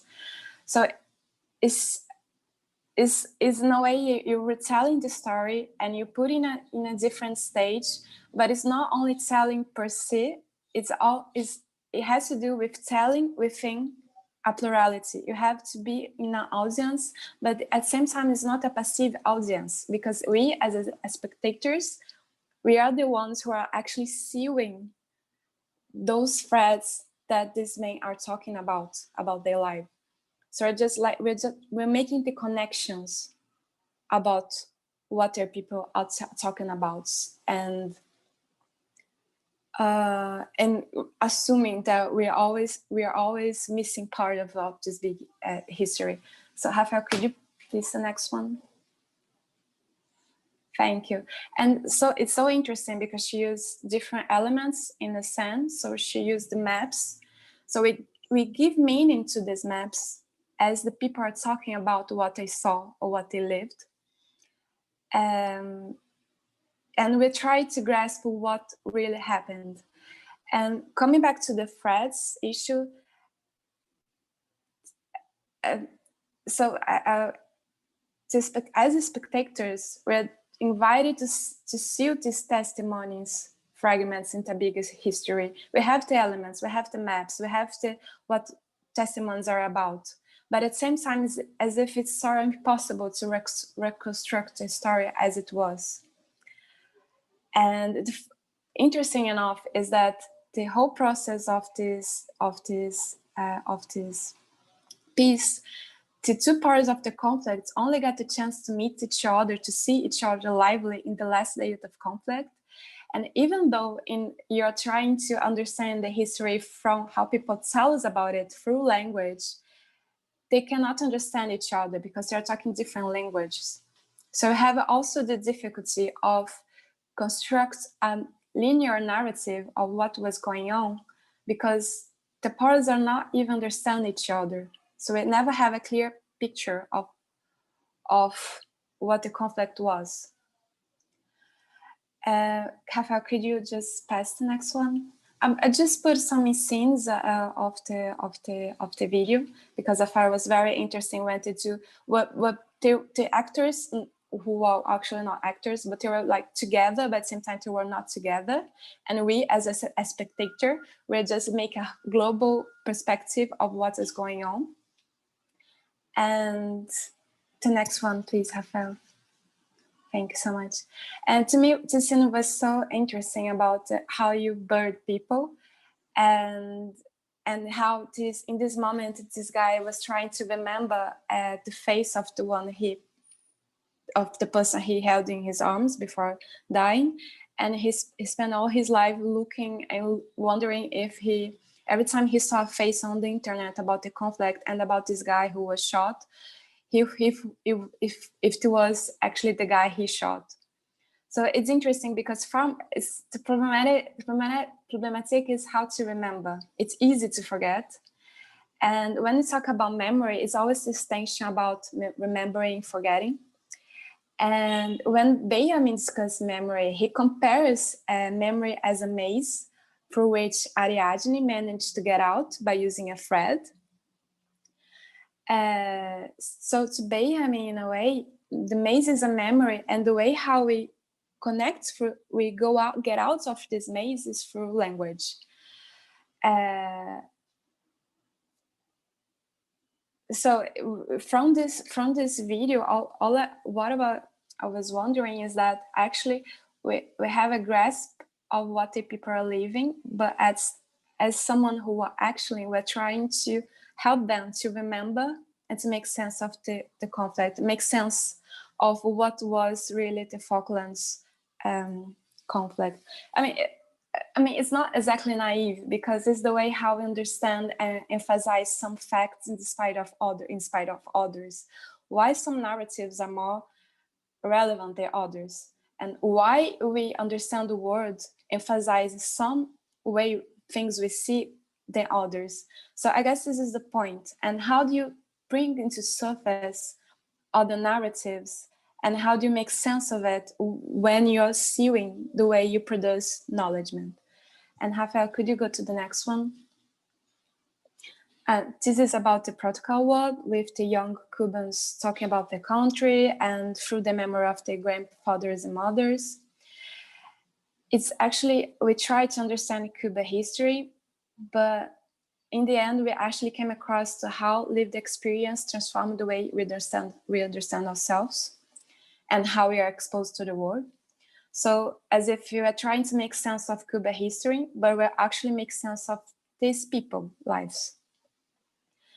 And Rafael, could you go to the next one? So I put some scenes which I found very, very nice, especially this one, because there are moments they are telling the stories about their grandfathers, but there are moments are like just watching. They are at the same time, they are like active in the process, but in the others, they're just watching. So it's not only protagonist, it's a protagonist that sometimes you're just seeing history happens towards you, but at the same time, seeing history makes you very active on it because you're part of it as well. And can you go to the next one? I picked those images because I like very much some nuances of the work. For instance, in this case, the grandfather of this guy introduced his grandson, but they were wearing the same T-shirt, as if there is something that remains in this generational dialogue. There's something that makes constant. There are objects that connect these generations, and how we are finding these connections in these everyday lives of these people. This is the same as the girl who dressed her grandmother dresses in the beginning of the video, as if she is looking for managing to grasp what her grandmother saw and how it connects to her. Can you go to the next one? Yeah, and what remains from these memories and what remains in the present time. Could you go to the next one? So this is, for me, it's a cue moment. Is the moment where she goes to the sew machine. And could you go to the next one, please? And she says that I can sew, but for me, sew is like writing history. It's interesting here because every time in the play, you're seeing the girl in a moment sewing, as if she's trying to make a sense of these fragments of history you are seeing. But it's not as if, as an audience, we are passive to it. We are just understanding how she makes sense of her world by looking at her sewing.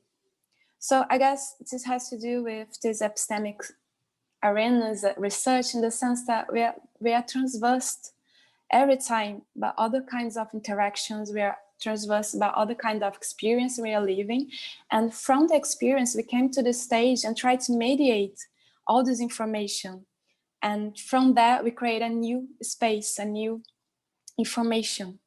And could you go to the next one, please, Rafael? And this is a code for Machado de Assis work. He's a Brazilian writer, and the work is Dom Casmurro, which is an old guy who tries to remember what has happened in his life, and it's a milestone in Brazilian literature. But to me, what was interesting about this quote was about this line that crosses the spaces. And I guess this has to do with our discussion today, because it deals with how we, through language as a thread, we are constructing a meaning, but this meaning has to do with the space we are living within, and how we are creating, how we are actually assessing this world that appears to us, but at the same time it escapes us. So it's actually the process of remembering and the process of sewing history is not of course, it's not a linear one, but it's not a Pacific one. Yeah, sure. Sorry, I can't.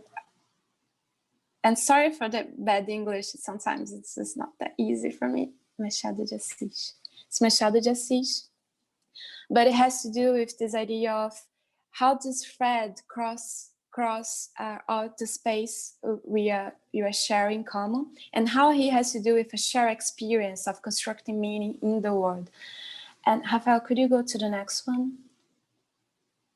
And I brought 2 works from Brazilian artists that I work with. And this is from an artist called Adriana Yıldız. Poetic. It is poetry. You killed me here. Thank you. I love this image, by the way. I can send you more later, because I mean, she's one of my favorites artists in Brazil. She's from Rio as well.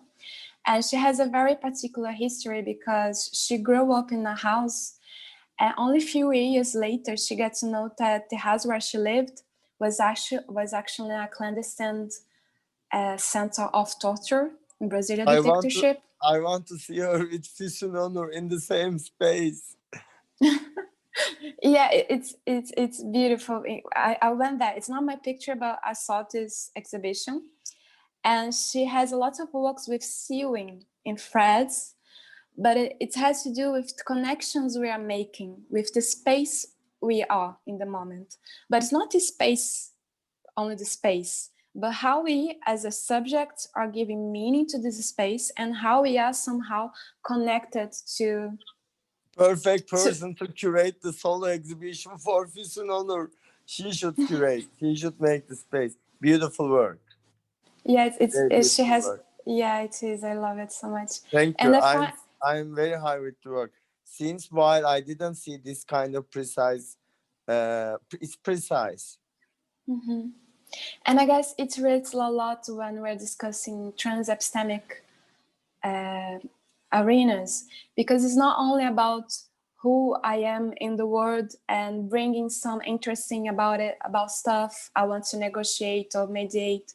No, conflict is far more complex. It's how we actually are beautiful interactions, and how the relationships matter in the way we are sewing this stage. And I think Hannah Arendt is very helpful as well, because it's not only about institutions. The only fact we are like sharing in the same space, we're already creating this environment for thinking what otherwise. And Rafael, could you go to the next one, please?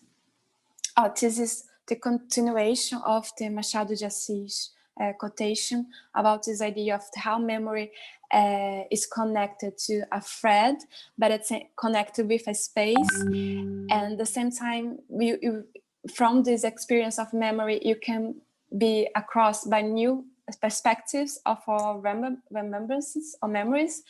But at the same time, there is something always that is not there, that is escaping. Sometimes you just miss the point. But I guess this is the most interesting about it, is that acknowledgement that we'll miss something when we break ourselves into the space. But at the same time, these gaps might help creating new sort of experience and information. And could you go to the next one, please, Rafael? And this is one of the works of Adriana Yıldız, building this idea of sewing and threads, and I thought it was quite beautiful. So could you go to the next one? Thank you, Rafael, sorry. And the other work I wanted to bring was about this Argentinian artist, Gabriela Lack. She went to a former center of torture in Argentina, which was useless. Nobody was using for anything. We're just there. And she invited people to go there and to make interventions in the place, in the house, of what was left of the house. So she made in a way that she had a space that represents the most tyrannic, institutionalized violence of the state, but she bring other people to go there and to rethink the idea of the space and to make artistic interventions on it.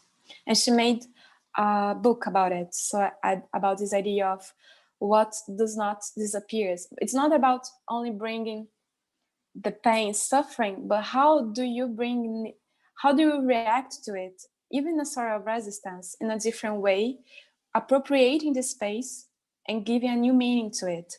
And I guess to do it, you have to be sensitive to these transepistemic arenas that we are dealing with. And could you go to the next one? And this is the space. This is Gabriela Lack. She's taking a picture. I didn't find the pictures of I had in a book, but I couldn't have the chance to make in PDF to send. But there is a moment where she shows how people like making draws on it, or painting, or make some artistic interventions. The idea is to reappropriate the space and give a new meaning to it. So to conclude, because I know it's like as a sort of 50 minutes, I am part of some memory movements here in Rio, and we have a struggle of creating a museum of memory. But I mean, we don't have a memory museum, but the thing is not only to remember exactly how it was, or at least to assume that we cannot fully grasp our history, who you are, but in the way how it gives sense to these spaces and the way how interact to it. For instance, in this, we go to some clandestine centers here in Rio, which is there are abandoned buildings, completely in ruins, and we sometimes make a play or read the poem about someone who passed there or lived there.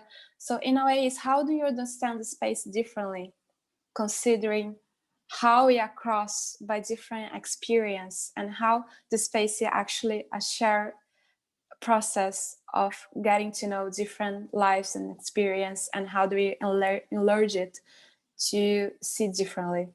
So I guess that's it. What I want to thank you, Rafael, I wanted to bring, because I thought that this idea of memory could be very helpful to understand transepistemic arenas, in the sense that when we talk about memory, you cannot only talk, it's not easy to talk about just one thing. You have to deal with a lot of other process. It's to understand that it's very problematic. It has lots of problems, but at the same time, you should not take it. It's not to take away. You just have to bring it and acknowledge the difficulties. So I guess it's that. Thank you. I hope you get a chance to understand me. Sorry for the English, but it was No, are you crazy? Mariana, I'm so happy that you took over this presentation and responded, and all the stops that you made in this journey, especially referring to transepistemic, for me it made very strong sense, to be honest. I was just writing to Chala, I thought, wow, it's a really good response. I mean, we are very lucky for this intervention, because although the imagination that you brought, for us, it's the opening week of Berlin Biennial, and in very safe environments with slots organized earlier by the dear team, we visited Martin Gropius Bautude and Kunstwerke, and actually really enjoyed to reconnect Latin American politics.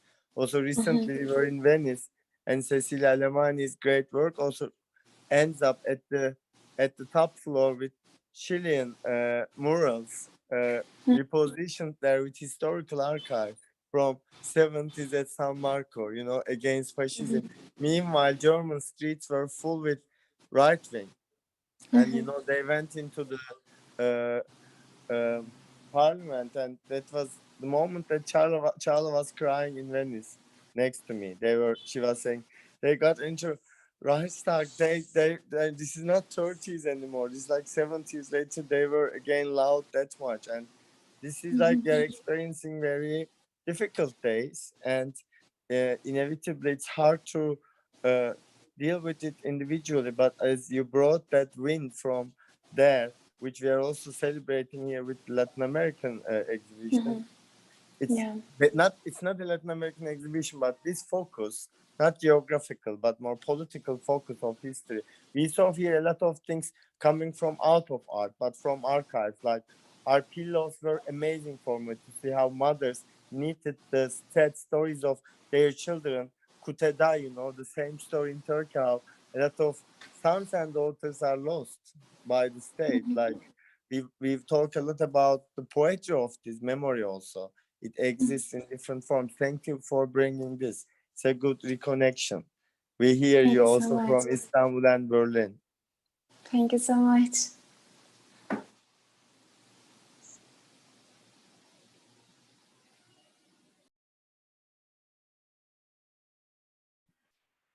Can I ask a question? Shagla, I was wondering if you can speak a little bit more about the project with the buses. I actually didn't hear about this project and I don't have much context. I'm curious where did these buses come from, and also what happened around the installation? If we're talking about the paracuratorial, what kind of things did you organize around it? And I'm asking because it's funny, you were talking about the Berlin Biennial now and it's happening. And back in 2011, I was part of this young curators workshop thing with the Berlin Biennial. And I ended up collaborating with the curators of that edition to bring the biggest key in the world, which is a metallic kind of sculpture that was installed in a refugee camp in Beit Lahem in Palestine. And we basically brought it all the way from the Aida refugee camp. Maybe some of you remember. And it was positioned in the courtyard of Cave. And 2 or 3 of the people from the camp also managed to come, and we did some discussion sessions, and they just managed to come for a few days. And yeah, we did a couple of kind of conversations around it, and a lot of the obviously it was brought there to kind of bring shine kind of a light on the state of the people in the refugee camp, but it was also very much about this kind of institutional and curatorial kind of labor of bringing this huge metallic sculpture and all the kind of trouble that this sculpture had to go through to come from Palestine to Berlin. So I still think about this project, and I even though I was part of it, I still find it quite problematic. And there's something about it that hasn't been resolved for me, with the intention of the project and then the afterlife of the project. And if we're talking about long-term engagement, what is still the long-term engagement with the people that now the key is back and it's sitting back in the refugee camp and everything. So somehow this project with the buses and the Brandenburger tour that you were talking about, just reminded me of this. And I was wondering if you can speak about this kind of spectacle installation, but what it meant and what it did otherwise, other than that kind of physical installation. This is a perfect question, and thank you for really proposing to revisit buses. I would add 2 more buses there. One is the bus from the first week, and second is the bus we shared with Charlotte because the train is cancelled in the way from Venice. Because really, this is important to think about. Not only the mobility of people, mobility of objects. I think we were visiting Simon Dennis' show, and we remember still human transporter machine proposal from Amazon. And Simon clearly and precisely put this, how it was patented by states, how America has the patent of human transporter, and it's an amazing object. So thank you for bringing this question louder and louder. Please, brilliant, thank you. So I'm now sharing the image, the photography, which influenced Manaf. So it's really very controversial who were using these 3 buses, which was in which was in Damascus, no? So it was like his hometown, and he was very impressed by there is a flag on the top of it. So like that has been established by the people who were living in this district. So this was the moment when I met him. It was 2015, and he had this image very strongly. And it was a time where the migration movement started towards Europe. It was an important year. And when we come afterwards, the right wing started meeting in Dresden in a very interesting square, where it was bombed. Just to interrupt quickly, the buses were in Aleppo, not in. Sorry. Yeah. In Aleppo, yes. And he's from also Aleppo. And he was living in Dresden during this time. And there was this Frauenkirche, the women's church, I would translate it one-to-one, which was under bomb attack after the Second World was kind of nearly over. And there is a controversial moment in the right wing's prosa that the civilians were bombed after the Second World War was over. So this square was totally destroyed in the eyes of the Germans after the war was over. So in this square, after 2015, the first Monday protest from the right wing started, where he was also living. So Manaf participated this protest from the beginning with a kind of a saying Sachse auf der Flucht, like Saxony, a person from Saxony is on the refuge.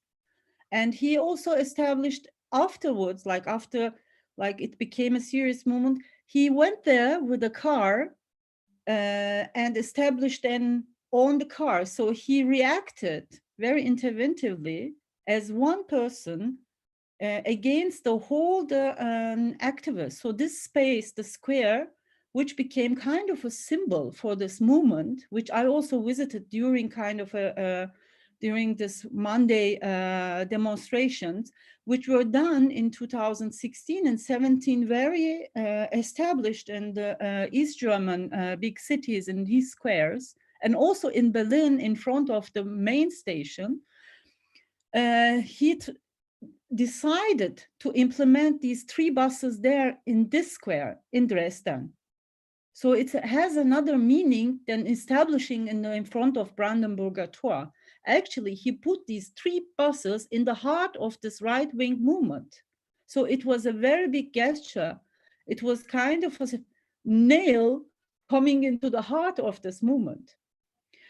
I find it very controversially as a curator and who invited this work to Berlin.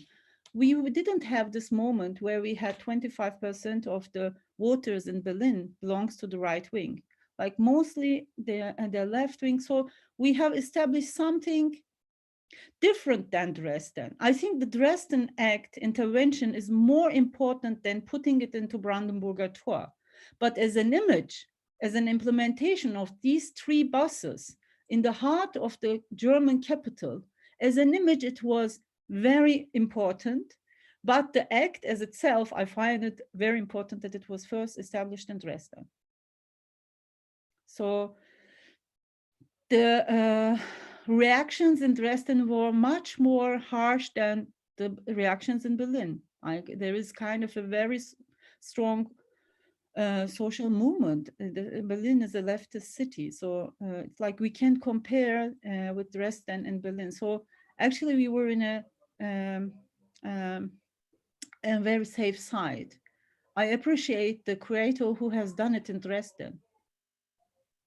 I want to intervene here because thank you for bringing this to the discussion. But besides, I cannot help myself to remember Martha Rosler's semiotics of a kitchen. because Carl reminded me that he completely expected to another direction of trans-epistemic. So Carl, please come into the conversation, because here you see the excellent remake of Martha Rosler's Semiotics of a Kitchen in my Kaynanam's kitchen. No, it's amazing remake, by the way. Thank you for this Martha Rosler remake. Carl?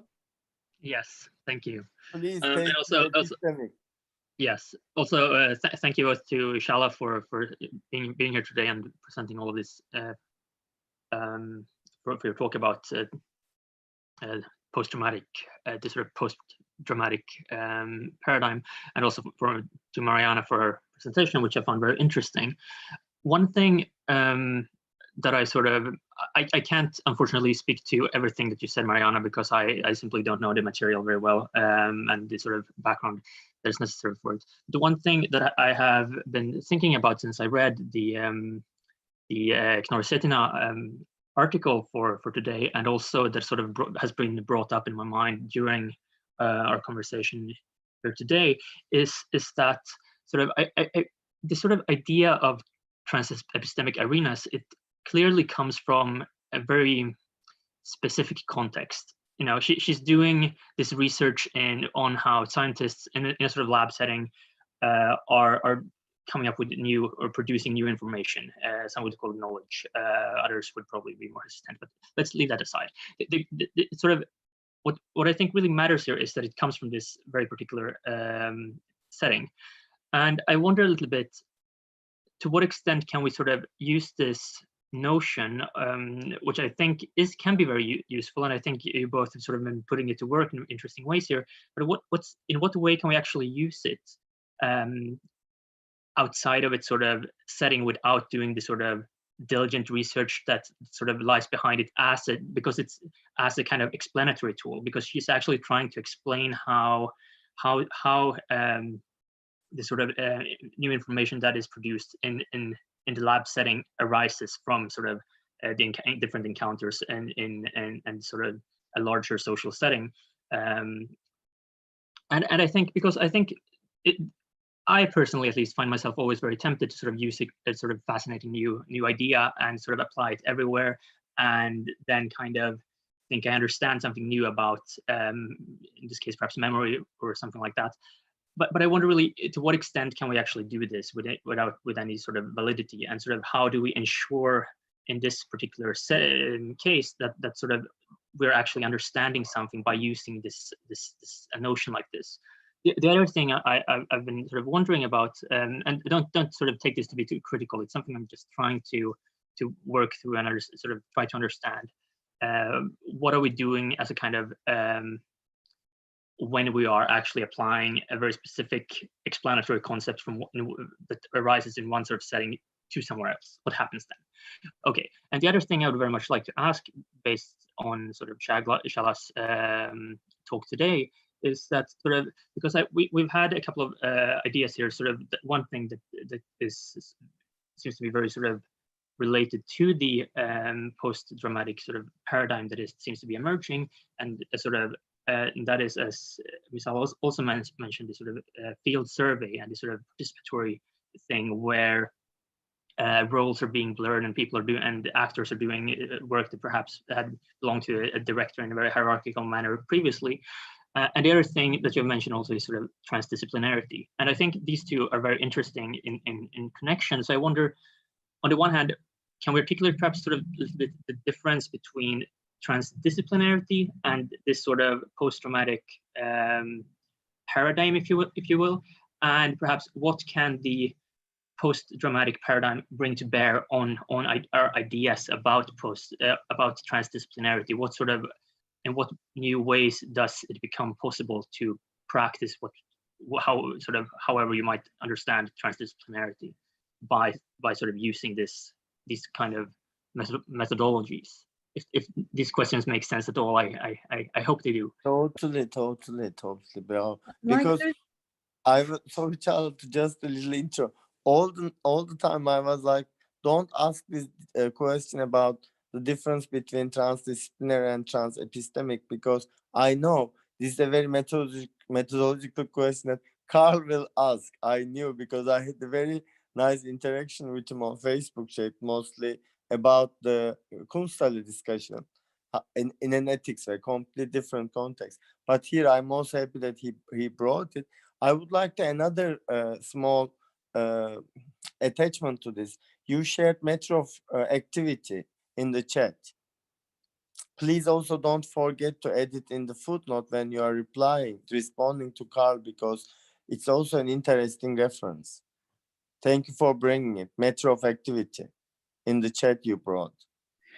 And I can immediately answer the like the post-dramatic approach is a huge topic, and actually this method, the transdisciplinary methods which the performatives are using, the participative field survey and so on, is only a small part of this post-dramatic theater or the post-dramatic performance. So there are so many different elements, like the collectives who have very different approaches, or theater directors, intendances who are taking one book as a project and inviting 20 artists to establish a program. So there are very different methods of the post-dramatic. So I see it as a big term, which transdisciplinary is a part of it. So, but transepistemic is something different.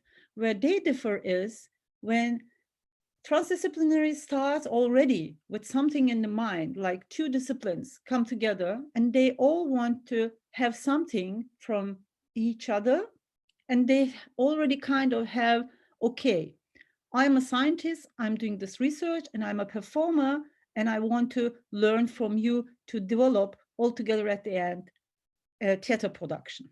So transepistemic is a new phrase which I really want to search, where the disciplines come together without knowing what is going to happen, if they're going to intervene and take like live in a mutualism, like they both take something from them.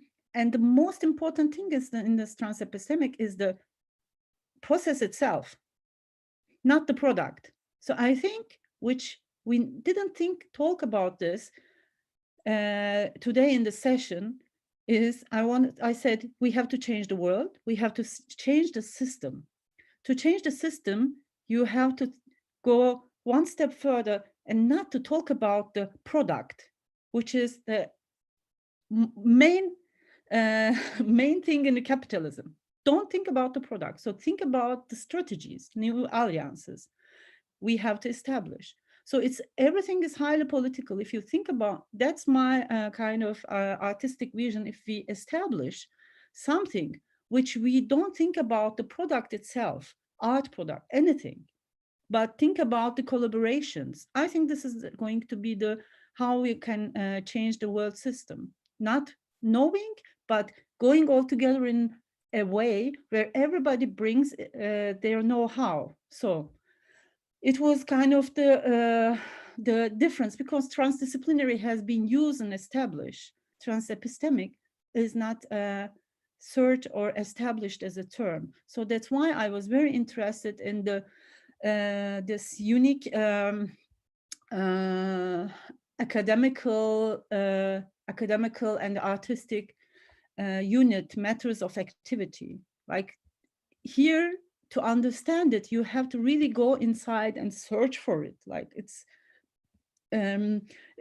like about materiality, the new materiality, but also about Humboldt and Humboldt's political lines. So it's really, you don't know where they are going. So you have to continue on with them, and you don't know if it's an academical or if it's an artistic research project.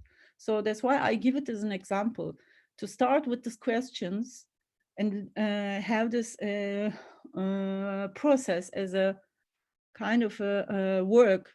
I think it's my main interest, to why I wanted to talk, and why I have sent a very old research paper about this, because it was already pronounced 30 years ago, but we still haven't come to this point. Hello. I think this is really amazing. I thank you, Charla. I love this conversation. It's reminding me a good example of trans-epistemic. It's called El Teatro Campesino. When California was Mexico, this was a theater company. It began in the 60s. El Teatro Campesino, it was founded on the picket lines of a grape strike. At first, it was operating as a part of the United Farm Workers, as an impromptu group of agricultural laborers that began performing critical acts or like single act plays to the regional migrant workers and their families. They would travel to them on flatbed trucks and organize also in like union halls in pursuit of a form of like revolutionary theater, and it was very satirical and reflected on the conditions of migrant workers and the urgency of the times. I worked on a publication for an exhibition of artifacts of the Teatro Campesino that exhibited at the Los Angeles Contemporary Exhibitions Art Space. It was organized by the curator there, Daniela, and it's a good reminder to me that amidst erasure, that we're still of a legacy of multiple legacies, especially when I think about how, like we're saying, the far right are working to hijack this generational memory. Thank you for this. Can you write the name of the group? Yes.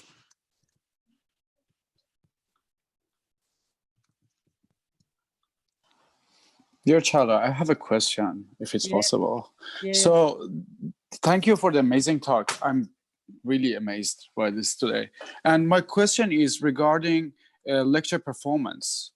And I'm really wondering about it because I guess it's not considered as trans-epistemic, but it's transdisciplinarity, in my opinion.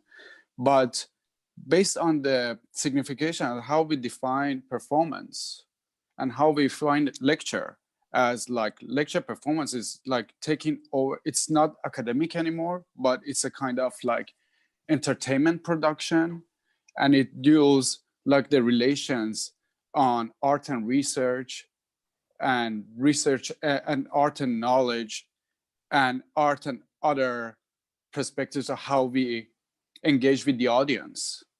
But still, it doesn't have the labors as like theatrical way. And it's like an artist practice. I'm just like, yeah.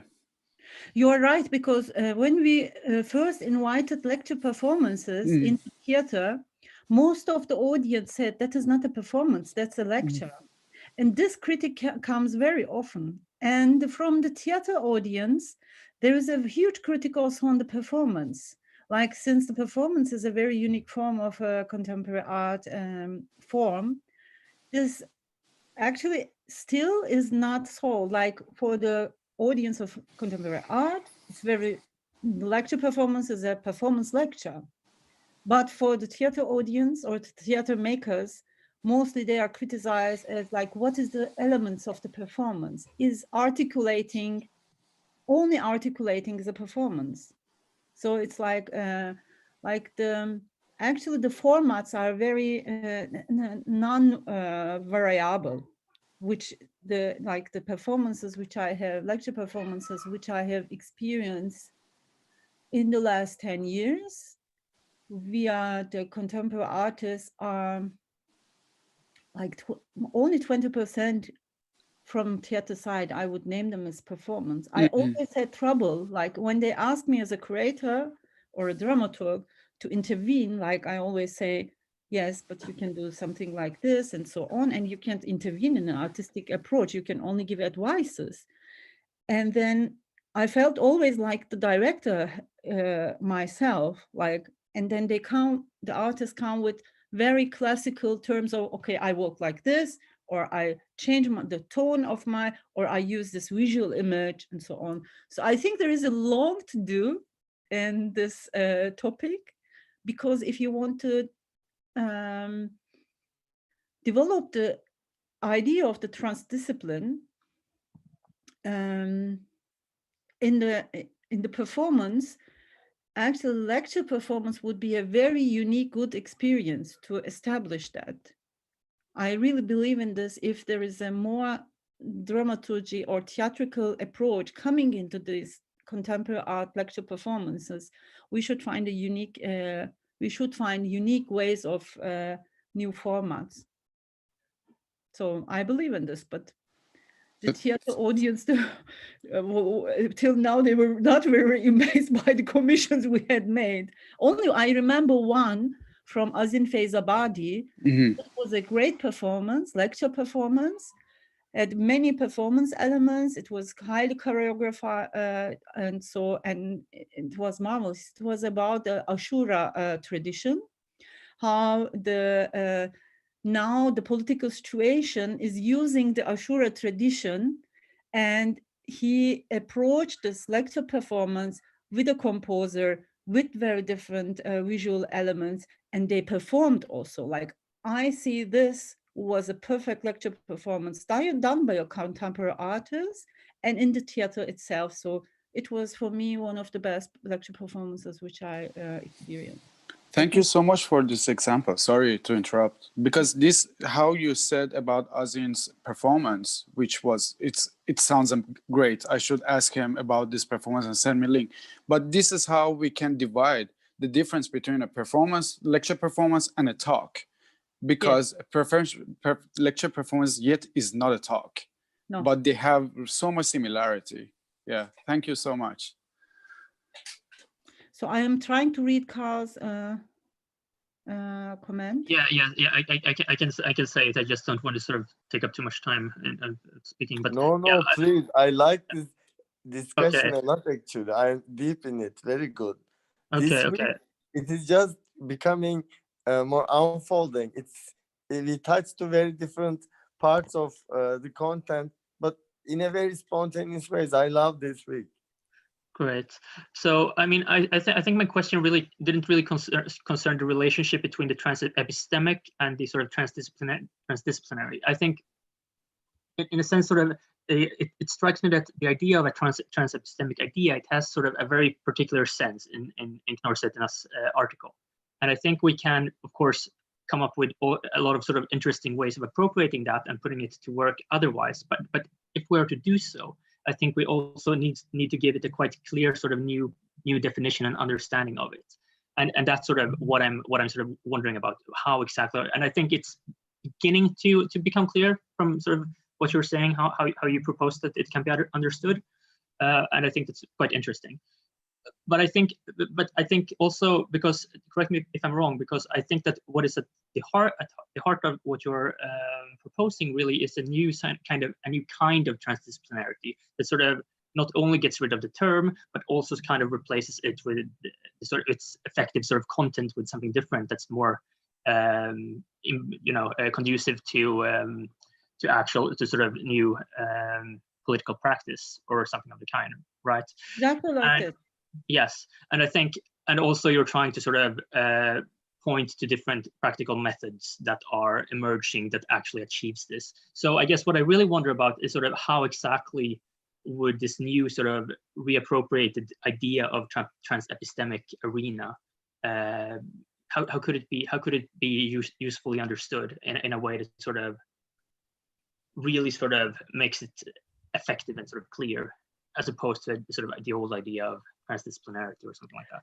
Maybe it should be an approach which now we are trying to establish in a museum, in the German National Museum in Nuremberg. Like, I'm working with an artist who wants to establish in all the rooms a sound piece. And like, normally when you do an art exhibition, like when you establish an art piece, sound piece, then you have either a shower, or you have we have headphones in the Berlin Biennial that it is always a screen waiting for sync. So there are numbers. You use the same headphone through the show.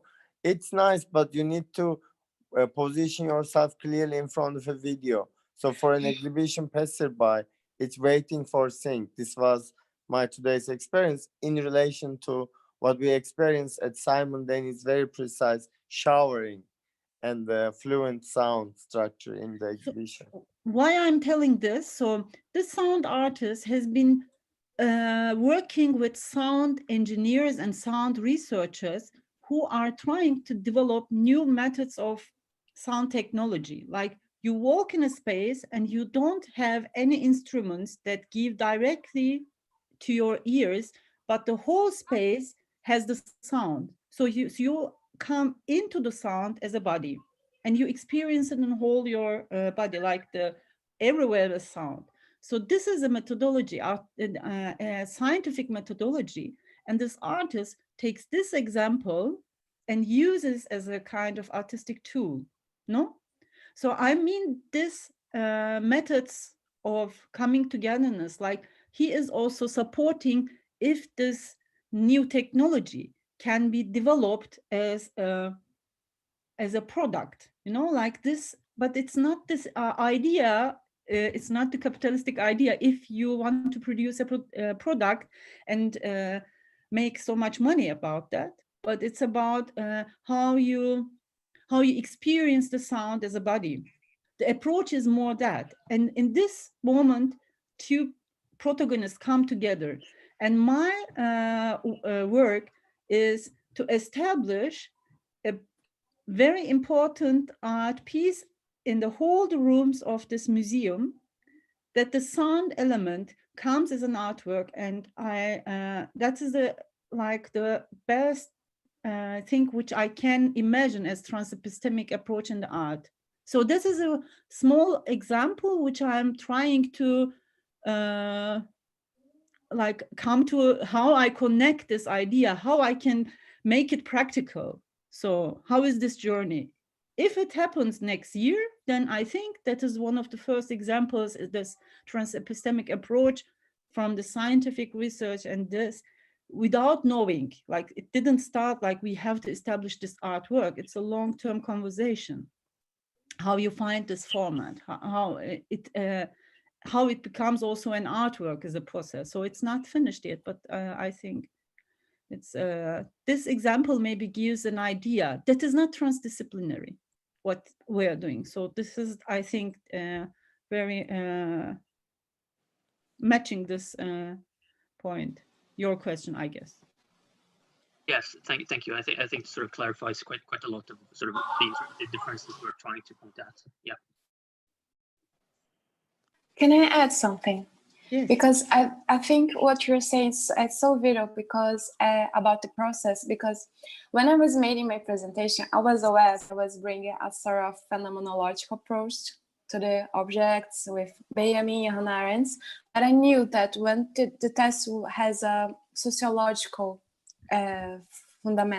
foundation, and it's very interesting because the whole point is to understand the process and how actually people are making knowledge from the process of living and walking through scientific communities, but not only, but go in other places. So I guess this becomes more relevant when you think about trans-epistemic concept, because they're actually dealing with a process. Even though we are appropriating the concept in other ways, this is not important for me. I guess the relevance is the process of making the words. I don't know.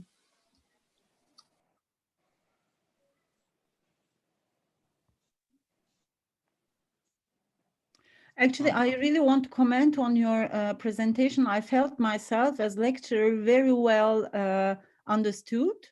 So since I haven't participated the class, I didn't know that everybody follow up the links and so on. So I appreciate your presentation very much.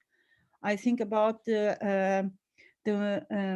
thinking about the memory and how we mediate when we talk about the mediation and curating and putting up new spaces. And these memorial spaces are very important spaces, which I really wanted to also through the examples which I have sent the links, this from Cuba and from Argentina and Great Britain, actually you understand really the instinctive connection points very well and put it into from your perspective and from your context with very interesting two examples, which I'm going to also connect. So thank you very much for that. We call this week in psychology, we would call it dynamic learning. Yes. Seriously, in psychology, they call it dynamic learning. Thank you so much, Çağla. It was amazing with you to go through between stage and even exhibition space through thinking a lot of things like repertoire, intendant, dramaturgy, history of German stage. It's too much. I think we should, if there are some questions, we should reply in the future, because Exactly. Sorry about this, but it's like I couldn't decide which one to, because they're all connected to each other. You connected all of them.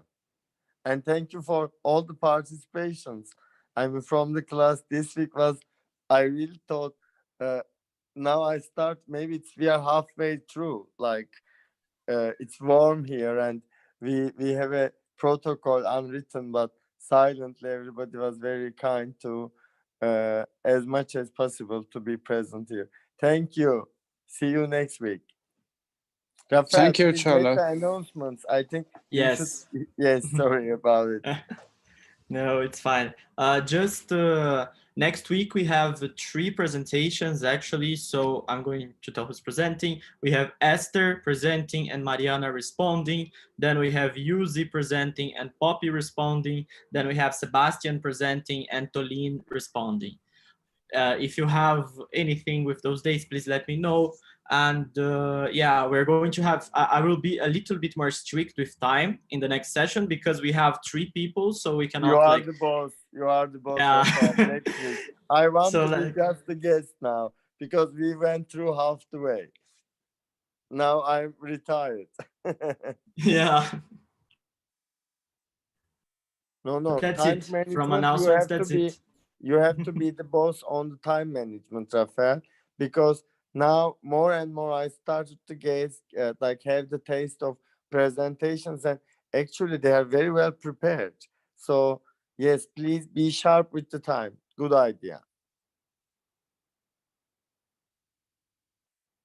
Lovely. Thank you, Adnan. And thank you, Çağla. And thank you, Rafael. Thank you. Have a great evening, everyone. Thank you, Çağla. Thank you to everyone.